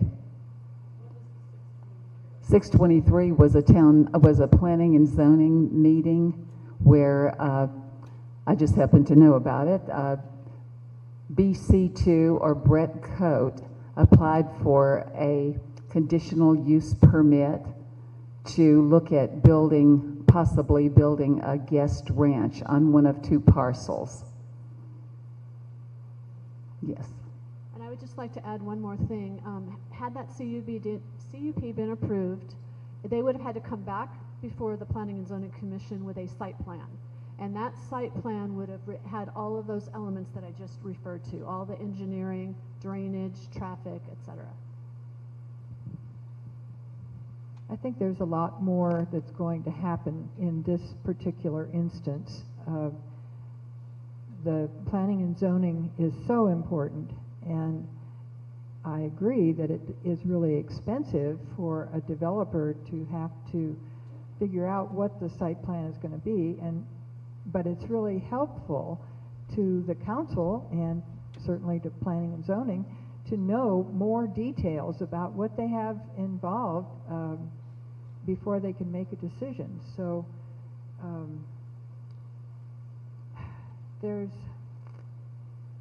it's the same problem that we had with the RV park. I actually felt that the RV park was in a good place and that we needed something that was a quality development. But without being able to see a site plan, you don't know what it's going to actually look like. And it was too dense as far as I was concerned anyway. But as far as the guest ranch goes, looking at what a successful place they have in Tucson already, it would seem like it might be a really good idea. I think it just needs a lot more discussion. So I'm open to listening to anybody's ideas. I think that's probably the thing that we need more information. We never can have enough, and we can never have enough input from everybody who's involved. So the more the merrier. You know, it's interesting. Of course, I don't know who wrote the questions. You know, any question that has come up here doesn't have a name on it. And actually, this was not something that came before council. It came in front of planning and zoning. And the only person that we have on planning and zoning right now would be Tim, and also, is James. So actually, that's who should really answer this question, not council. I was going to bring that up. It should be planning and zoning, not council. Yes. I, however, was in attendance at the meeting, so I guess I'll just chime in. And I will say, had I been the developer, I would have done much more than was done. However, to be sure, the developer met the standard required for that PUD. Again, as the mayor pointed out, every step along the way, they have to come in with further plans to do anything further, and that's where they would require site plans and those kinds of things, which would again have to come before the planning and zoning. So, I don't know, how do you want to work that? Yeah. Yes, you were not present. James, do you want to speak to that? So in that meeting we had, afterwards, I had a meeting with I spoke with some of the individuals, and I listened to their concerns, because I want to make sure that the citizens feel like they can come to the town no matter what, and we engage them. And I felt like at the very end, we're like, okay, we're missing something. So in speaking with them, I listened to some of their viewpoints, and I went to the town, and I asked them, again, they came in, they were prepared, the individuals, they knew what they were discussing, and I wanted to make sure that I'm not just voting because from what this presentation is, I'm not just voting yes because I feel like it's right. I want to make sure, like, legally, some of the things that they were talking about were correct. So I went to the town, I asked them, hey, I want to make sure that I voted yes, that some of the points that they made, that this was not the appropriate time for this. Was it the appropriate time? Are we able to do this at this point? And the information I was given was yes. We were able to do it at this time. They met the requirements that they needed, and so for myself to feel good. However, not feel good, to make sure that the town, we're doing the appropriate job. As well as I told them, the town, I said, I want to make sure that we are engaging with these individuals who are concerned, the town, the developer, and these individuals, so we can make sure we can discuss and we don't have another situation of the RV park. If we want to bring business here, if we continue having these miscommunication, we all believe in the same thing, but we're not communicating effectively, outside individuals see that. How can we make sure that as we work through this process, all interested parties are involved as involved as much as possible to make sure that yes, we are pro development, we are listening to the community, we are making sure that we're not doing anything outside of our responsibilities. Thank you. Sounds good. Deb, how about a ruling on that? I think it's probably appropriate to let others speak, since we let the council speak and it wasn't really their issue. Do you want to pass that to, is it Tabor or is it Norris? Okay. This is the dilemma that the town is in now, and I've already spoken twice tonight about the Camp Teddy parcel, and this is part of that. This was a 143-acre conditional use permit with a concept based on some guest ranches that are extremely valuable to Tucson. I mean, it's a wonderful guest ranch down. It's probably one of the best guest ranches in the western U.S. And yet we get into a situation where virtually no information was put forth when our code says that the commissioners on P&Z shall evaluate 15 criteria.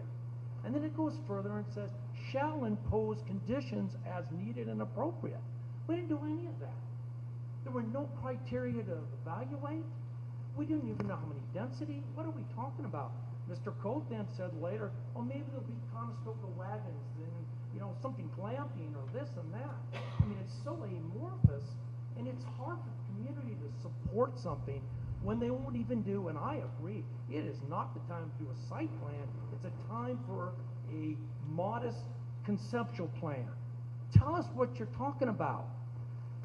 Let us know. Let us support this.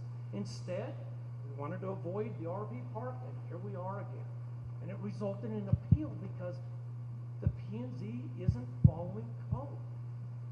And I understand that developers want to have assurances before they spend money, but we can't allow them to get rezonings or to get conditional use permits without telling us in full what their concept is and what they want to do. Tim?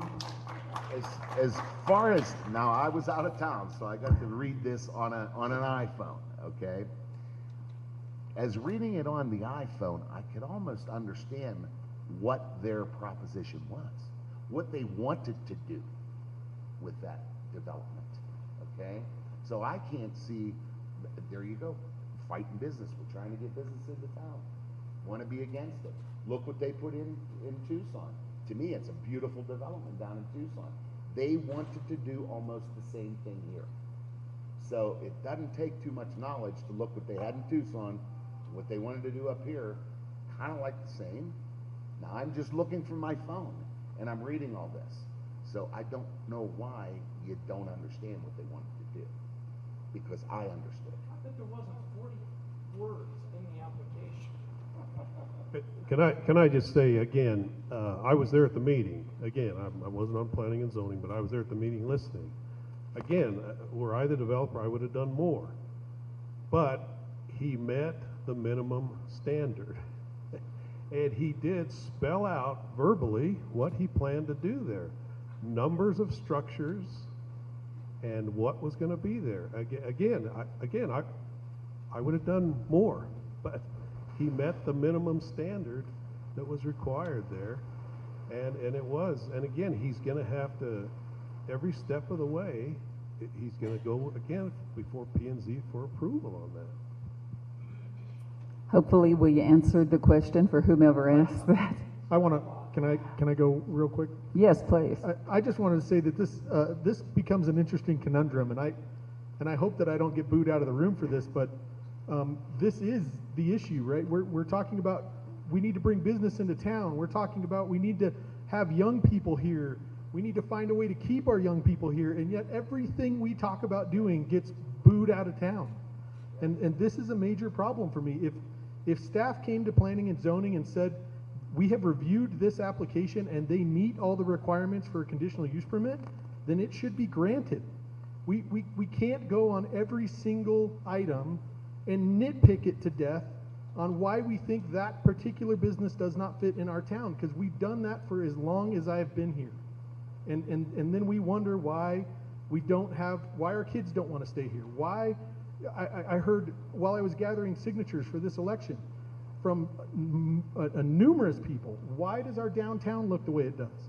And yet every time we talk about bringing something into town, we nitpick it to death until we kill it. And I think that's the problem. I think if they met the requirements of the conditional use permit, it should have been granted. And if we don't like the way that process is, then we need to change it. And by the way, my information is listed on the website. If any of you have anything, I would be happy to hear from you about what it is that we need to change or make the process different. Thank you. The next question is, oh, I'm sorry. So the question that I have, and it's probably going to be a little bit different, is when we have a commercial recreational property, otherwise known as a guest ranch, the commercial recreational property could have potentially been zoned commercial recreational, which I think as a community member, because this is a very hot topic, and I'm a little bit of a neutral zone, but also I have skin in the game because this property surrounds a youth kids camp that I have kids with disabilities and kids that are foster children surrounding a property. So safety is important. And so that's the thing is, from the very beginning, we need to vet. This is a great new concept and idea that could be wonderful, but we needed to take the time to ensure that it meets our criteria that we want for our community and that we look at the neighbors and make sure that it's good. So it could be perfect for us and it could be the best fit, but we just need to take time to make sure that it's done right. And it could be exceptional and the best thing that's ever happened to this community. But when you have a couple little holes or it's just not clear, plus there's hesitancy based on past history, that's when we get into problems, I think. All right, everybody weighed in. Yeah, I just would like to stress that I sent a thoughtful letter to P&Z, and it basically said, and I mentioned I have a condo in Tucson. I know Tanque Verde Ranch. It's outstanding, and I already said it's one of the best guest ranches in the country. I would love to see that here. I'd support it to the end. I mean, it would be a fabulous asset to this community. But the application simply didn't give enough information to take the concept and put it into a Pinetop concept. And my whole point was, without even a modicum of information, how do the citizens get behind it and support it? Thank you. I think everybody had a chance to answer that question. The next one is actually addressed to the current mayor, Stephanie Irwin. It says, our town years ago received a dark sky city designation, yet the town does not itself honor this designation. For example, the bright new town hall sign that's actually blindingly bright, who is in charge of enforcing and honoring this designation that is meant to preserve our valuable dark skies, and how come it is not touted as our Tree City designation is? So we are not officially a dark sky community. That is not accurate. We have investigated what it would take to become a dark sky community, and the requirements on our business community are onerous. There are other communities that are dark sky now and are backing away from that because it's just it's unbelievable what you have to, the hurdles that you have to leap to get to that. We do in our lighting code, however, have requirements that commercial lighting be shielded properly, be directed downward, and so we've looked at all those things. And I agree. I personally walk my dogs about 5 in the morning, 12 months out of the year. I have a neighborhood behind me where I bet 80% of the folks leave their front porch light on 24 hours a day. And I would much prefer to go outside and look at the stars. I think that I have some neighbors out there, and I think you probably know who I'm talking about, that leave their lights on. I would much prefer to be able to go out and see the stars. But people do have the right in their home to leave their porch lights on. I don't know about the town sign. I've never noticed it being that bright, but that's certainly something we can look into. We don't have any reason that it can't be dimmed down if that would be helpful. But like I said, I have never noticed it being that bright. So getting back to that, we're not officially a dark sky community, so that is a misnomer. Thank you. Next question goes to Jennifer Brimhall and Norris Dodd. I see the words thriving community on your campaign signs. What does that mean to you? All right, so thriving community is a community where every person can have an appropriate place to live, they have an appropriate education, and where it's actually, let me change the word, not appropriate. It's that it's not good, it's great. It's that they can be who they want to be, they can go walking in their park, they can see the beautiful stars, but then also they need to be able to have enough money to thrive, right? So kids have an opportunity to get appropriate education. Where the school, we're working really hard. So we just added a trades program just recently through CTE because we know that we don't have enough tradespeople in this area. So we educate and make sure that a new business is educated appropriately so that they can stay in business, that we have grant writers that can help community members to ensure that they stay in business, that the town council and the schools work together in collaboration to ensure that we have activities for families and children to where they thrive. Our children need activities. Not only are we our county and close to our town, if you look at the earmarks, is the worst in Arizona for death by suicide, but also alcohol and drug abuse. We have great families in here, and our families are struggling. We need to give them opportunities so they can thrive. Individual businesses where they can make enough money. Education so they know how to just even balance a checkbook or have a budget, and then give them opportunities to be healthy, where they're exercising, participating in sports, and have year-round activities. We're really doing a lot of progress in that. Like this wonderful balloon festival, that was cool. We need to have that type of energy and activity year-round. Thank you. Norris? I don't need to add a lot more to that. The only thing I would say is with my focus on natural resources and our natural assets, I'd like to see us really focus and have a commitment to having thriving natural assets. Preserving some trees when we do development on the highway and things along those lines. Diversifying our activities and finding those recreational opportunities that make people want to and encourage people to want to be here and to be active outdoors and that type of thing. I think everything we can do to promote trail linkages and trails throughout our community, and bike paths and so forth is what all contributes to a healthy and vibrant community. Thank you. Next question, it's for all the candidates. What do you see as our strongest economic driver? And if you were to diversify, what do you view as reasonable and possible channels to pursue? I just had it, so I'll answer. We've battered this around quite a bit today, you know, and again, you're talking about natural assets. I mean, that's the thing that we have. But I think we're talking about, if you put it in the context of diversifying, is we create that environment where people want to be here, they want to live here. We can diversify them possibly. I know we've talked about call centers where we bring in clean businesses to the community. We're a little hampered because we're not right on main transportation corridors, interstate, that type of thing. So I don't see us doing that type of businesses. But certainly things along the lines to where, and again, it takes a good workforce to do that. Can have clean industry, clean businesses.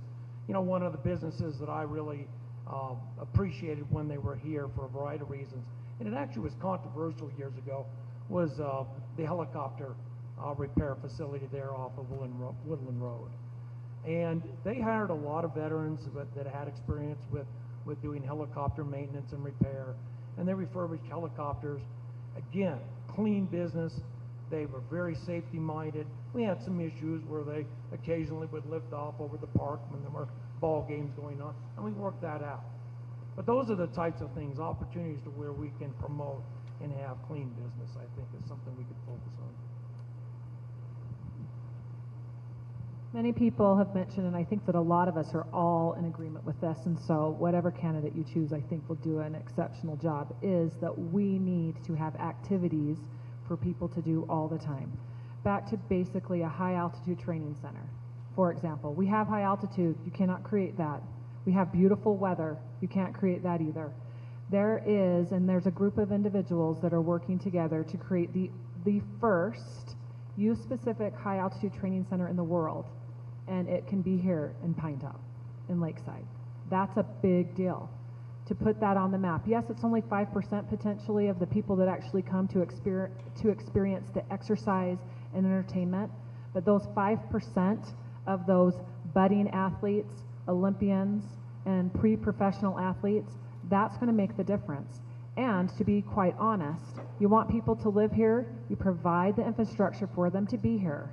And to get the true, you live high, okay? You live at that 7,000 feet elevation.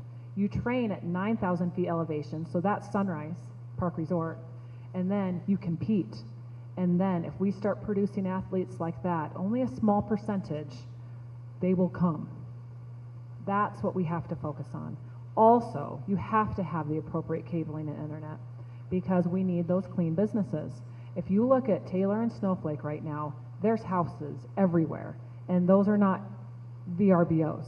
Those are people moving there because the cabling is close to them.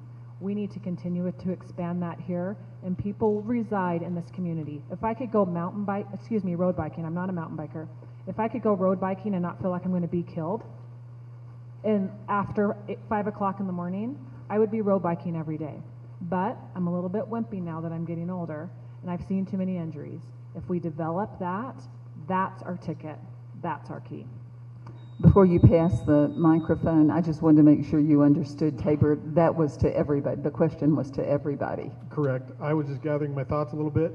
I figured I'd let it go down and come back, but since I'm here, I'll No go. problem. I just didn't want you to be left out. So I think that as far as diversification of our economy, I struggle with how we can diversify it. I really do. I mean, if it's forest industries, if it's, those things to me seem to balance both our need for wildfire, but also there's a struggle there for those industries to maintain and keep going. So I think that we just have to own what it is that we are. I mean, all the questions we've talked about tonight talk about tourism and being in the environment.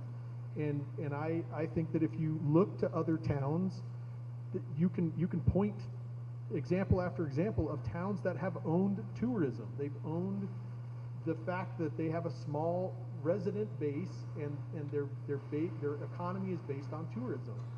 And if you look to those towns, they've really owned it. And there's been some comments made tonight, like in Cottonwood, for example. When I was there, I asked, where are these restaurants coming from? It was one investor, one investment group of partners that owned all of these restaurants that we visited while we were there. So it's just a matter of finding those people and trying to find a way to bring them into the community. Outside of that, I even agree, even a high altitude training center seems to me like tourism. It's owning what we have to offer for our environment. And I just feel like we have to own that, and we have to quit running everything out of town that is tourism, whatever those things are. Tim? Very familiar with Cottonwood. It's one investor, one man that has 5 of the restaurants there. But I think up here, as I'm saying, I think with occupying our buildings up here, maybe some wineries, some restaurants, some specialty shops, I don't think we're going to get a big business in here. I know how they're talking about helicopter repair. That's fine, but we do not have the airport to support companies to manufacture here, to fly out their products to wherever they might have to go. I see the new airlines opening in Sholo, kind of excited about that. We'll see if they're better than boutique. But I think a lot of small businesses, I just believe we gotta, and even talking to the public, see if there's anyone out there that we can entice them to open a small company or business in town, to bring more people up here to show what we really are up here. That's what I believe. Thank you. Sterling?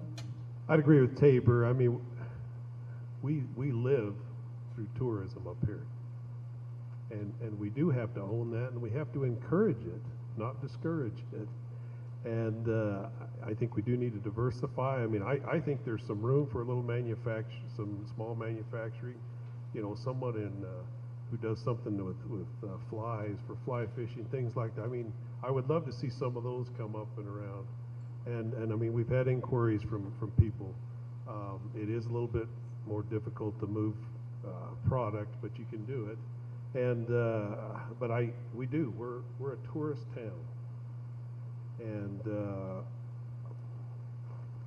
maybe I'm stepping out on a limb here. I mean, I'd love to see a nice resort where people can walk from there to our Woodland Lake Park, and we can do that. And those are the kinds of things that we need to encourage, I think. This high altitude, I mean, that also, I mean, that we're perfect for that. But again, we're going to need some more facilities to handle those people coming in here. And we can't keep turning people away just because it doesn't fit what I might think. Again, let's look at the whole big picture here. This is our community, and yes, we want it to fit in, but just because I don't like it doesn't mean it's not going to fit in our community and not going to help everybody else. And I really think we need to look at that. Amen. Couldn't agree more. That would be with the tourism and the branding workshop that we had with Annie, especially Save Our Park several years ago had a wonderful idea, we thought, for how to develop the part of Woodland Lake Park track that is across from Safeway. And if that were a resort, like you were saying, which would be obviously walkable right there in Woodland Lake Park, and the hiking. Now, Save Our Park is going to pay for an appraisal of 10 acres of the Woodland Lake Park tract. That is a possibility of joining Woodland Lake Park with Mont Meadow Recreation Complex as a mountain bike mecca. It's called a pump park, I think. I'm not a mountain biker anymore, but we certainly know that there are lots of people who are. There are certainly high school mountain bike clubs. They get 700 to 1,000 riders and bring all the people in. So that's another kind of tourism. But we're working on things like that. So Save Our Park is still around, and even though we did what we wanted to do, which was to get the developed park, and we have it, thank goodness, we're doing continuing things like focusing on hiking and mountain biking as really the part of branding our community as a tourism mecca.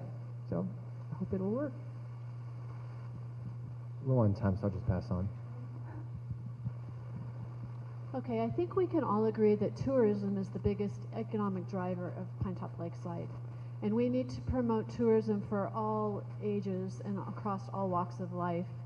The town has been working really hard to add events to our calendar that bring more people here to our community, as well as those folks that get a taste of our community. A lot of them do end up moving here, buying a second home here, or those types of things. You know, just some of the things that we've added, the Balloon Festival, that's an incredible, incredible event. We have a chili cook-off now. Last fall we had the Wall That Heals. We've got the Tillman Honor Run, which is an annual event every April. We've got now the Fall Family Color Run, which was a great event at Woodland Park last fall. The first year we had it, that brought so many young people out, and families, visitors. So the town is doing a lot to improve on the tourism, but I think if we want to diversify, we still need to work with the county on the broadband issue. Home-based businesses, I think, are the future. We've seen that with COVID. People are not going back into their offices. They've found that they can live where they want to. Home-based education has become a big thing, too. I'm not sure it works as well. I can't quite imagine not being in a classroom for students. But that is one way we can diversify. The county did get that $9.7 million grant for increased broadband, but they're also putting $10 million of the money that they received through ARPA funding towards that. So that's almost $20 million that's going to be working on improving the broadband in our county. So those are all things that we as a town have been doing, but I do think we need to make sure that we're looking at the broad base here and not any one specific age group or one specific type of tourism. Thank you. James, did you pass? Yeah, we're low on time, so. Now we've had a number of questions posed to everyone. We've had good dialogue, I think, tonight. Everybody think that they've done a good job answering questions? And I can tell you, you've been a great audience to stay. It shows that you care about our community. And now, each one of these people will have an opportunity to wind up or give us a summary of what you would like to say to everyone that is watching the stream, the live stream, or will be watching it in the future, or for everyone sitting here. And so, whoever was last, whoever had the last number, you know how we went from 1 all the way through? Let's do it backwards so that the last person gets to be first. How would that be? Does that sound fair? Why, thank you, sir. You're welcome, Tim. What I'm looking forward to is I really want to revamp and update Lakeside proper, getting federal, state, local grants, working with property owners to clean up and make their properties more appealing when the visitors enter Lakeside. Number 2 for me is try to attract more small businesses to our town. We want the visitors to stay in Pinetop-Lakeside instead of giving their business to other surrounding towns. Work with the police and the Public Works Department concerning their goals and needs. Also having our town get more involved, establishing more walking trails, different uses for our Woodland Lake Park area, fishing tournaments for children, maybe boating, different things for the children to do. Have in-person citizen meetings quarterly to answer all interests and concerns for the citizens, not for us, for you guys. And repairing our streets and sidewalks. I sent a little memo out there because I wanted to know what the people's main concerns were. And I had a lot of complaints with sidewalks and roadways. So, see, we can talk to our public works to see how we can correct those problems. See if we can make them any better. Searching out more things for residents and visitors, children to do when they're here visiting. The responses were naturally, they said pickleball court, but not every child plays sports. Not everyone does football and soccer and baseball. What choices do the other children have to do? They mentioned splash pads and different playgrounds, just more things for the residents, the children to do that live there. That was their response on that. Also, Time. Thank you, Tim. All right, what about number 7? All right, everybody. Tabor Heisler again. I want to have a moment of silence for my opening because it was terrible. So I'll just recognize that right up front. My family, Amber, John and Susan live across the street from me, Denton, and I have 7 kids that are up here in the community. 2 of them have grown up and left. One's in the Navy, one's in Seattle. So while we're talking about some of these issues, they're very important to me because at some point I'd love to see my children come back to a community that I love. Some of the projects that I'd like to see celebrate the seasons. We started Christmas on Evergreen Drive about 7 years ago. It's really taken off. We're getting hundreds, if not thousands, of visitors for that season. I would like to see us really embrace something like that for every season throughout the year. And then a Main Street project along with a walking path that connects everything together. And I say walking path, and that, I think it's a little more versatile than that. But I'd like to see that throughout the community so that we're not so reliant on that main highway going through town and aggravating all of us to death. I wanted to say I've shared with you some of my opinion tonight, but I feel that in government it's not necessarily my opinion that matters. It's the opinion of the constituency that I represent. So as I've said, please feel free to reach out to me. My information's on the website. And then, I think it's important that we all recognize that government doesn't work. I can say whatever I want. I can promise you whatever I want to. But at the end of the day, the council makes a decision as a whole. So unless I've got several other council members that agree with my opinion, then, that's it just doesn't work out that way. And finally, thanks to Barbara, thanks to the Rotary, the church for this building, and thank you for being here tonight and listening to me babble on. Thank you. Number 6. I'm gonna send up. Anyway. So for me, again, James Brim Hall. I want to say the biggest thing for me is I like to say is I'm part of NACOG. It's a group that we work with. I'm part of NACOG. I'm part of Real AZ. I'm part of Planning and Zoning, and I've been a part of these organizations for maybe like off and on for probably the 4 years we've been up here. And what I've witnessed is government takes a long time. There's amazing people all over this region that want to do better things for our community. There's amazing nonprofits, amazing organizations, amazing individuals that want to get more involved. And I think for what I want to do, what I want to achieve on town council is reaching out to organizations and letting them feel like, hey, we want to work with you. The Little League, Camp Grace, all these different things that are in our community. How can the town reach out to them, and how can other organizations and other groups be excited and have a bigger passion to feel like if I get involved with the town, they will listen and they'll help me. The town doesn't have to do everything. There's great ideas within our community. There's amazing things that we want to do mountain bike stuff. How can an organization do it on their own? Why does the town need to be involved in that? There's so many things that you, our citizens, our best asset that we have so many desires and so many dreams. How can we help you let your passion let go? How can other individuals who are visitors come up here and feel that excitement of, man, this is a community, this is a loving area. I want to move up here and be part of this. I want to leave the rat race of Phoenix and be part of this because there's a love up here, there's a community up here, there's something up here that I want to be a part of. And that's what I want to bring to the town council is, you know, how can we partner work, how can we work, how can we let the federal government, state do what they do, and how can we take some of the burden off of the amazing staff at the town who are running the town, how can we bring more and more to our community that we want to see to be here. Number 5. Thank you again real quickly to Rotary and to St. Mary's for this great event here tonight.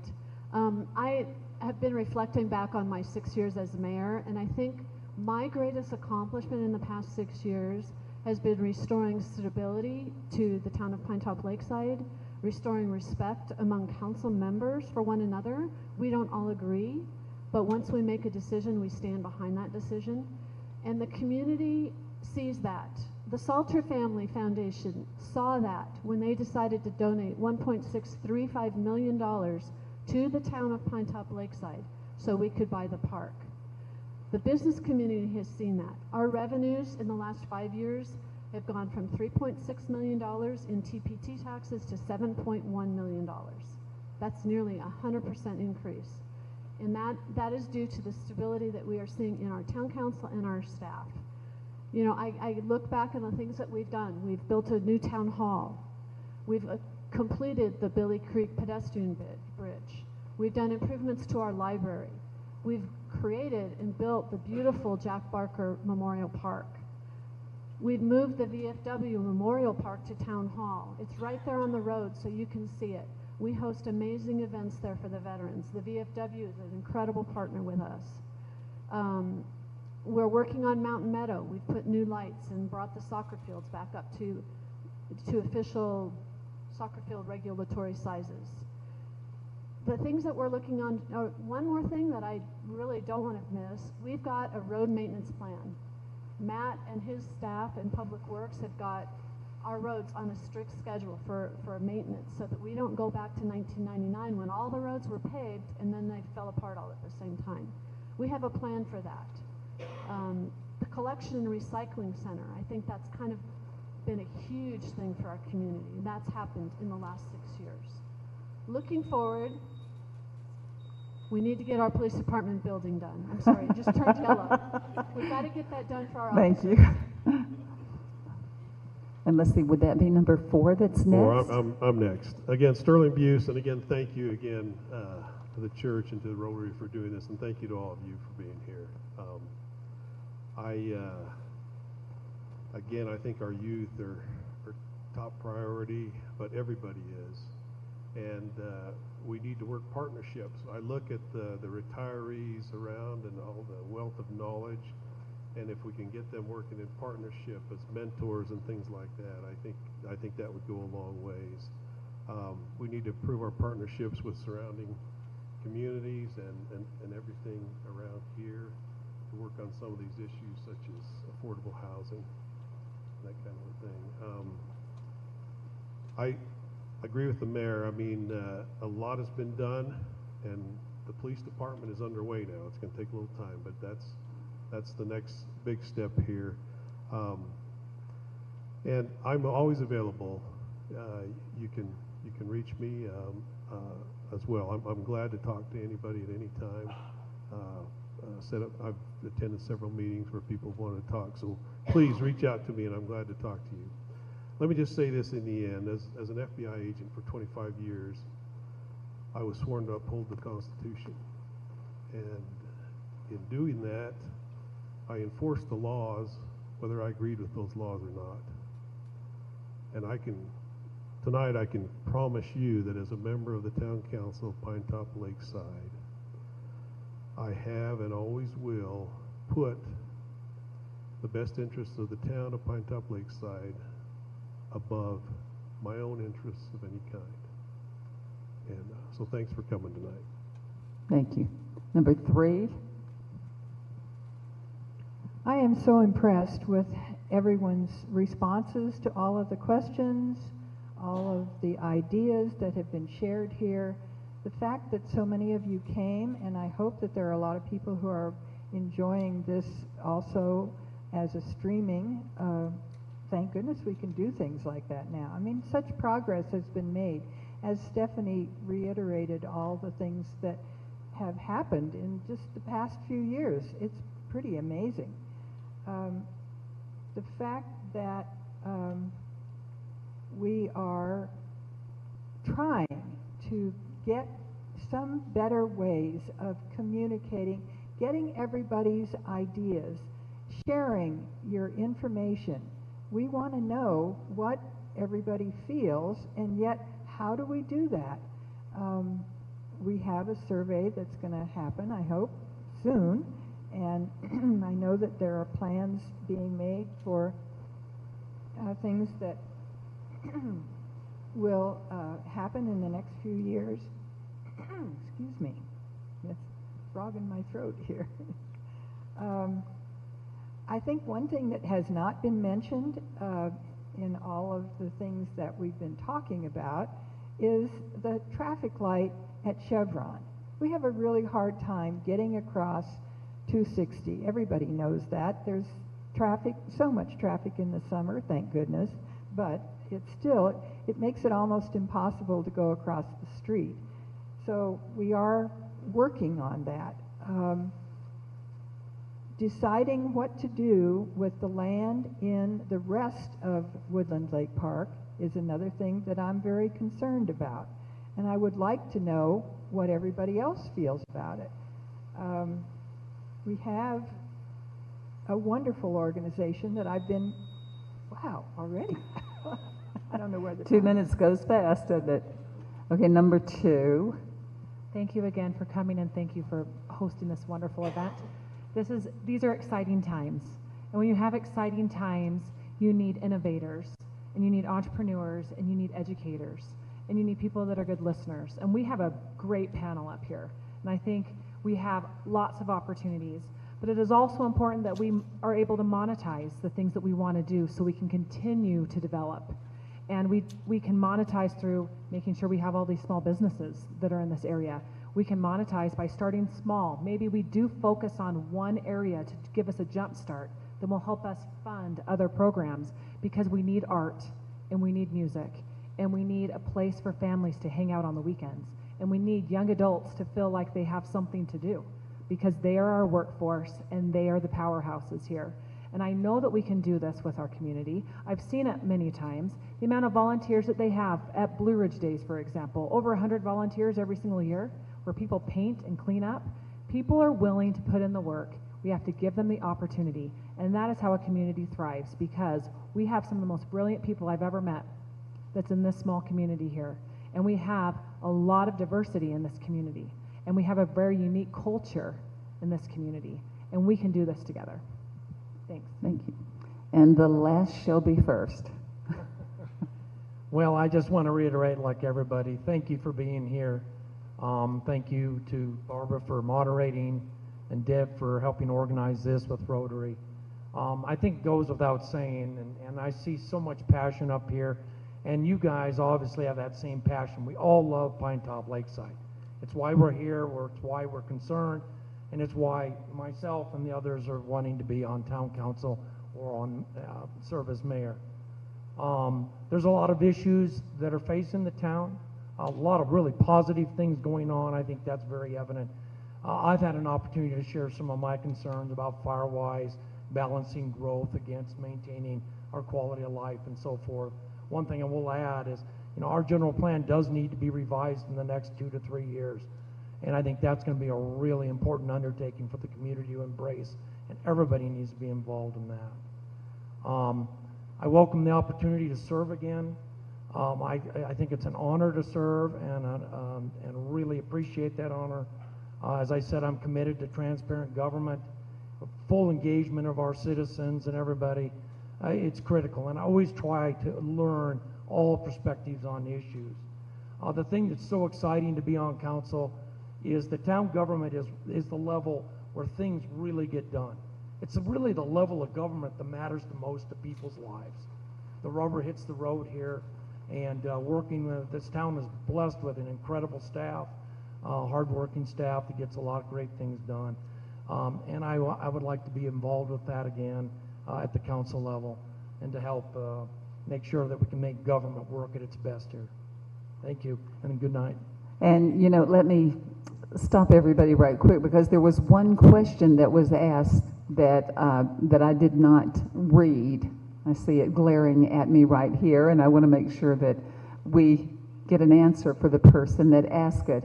It's addressed to Jennifer Brimhall and James Brimhall, and it said, what, if any, is the relationship between each other?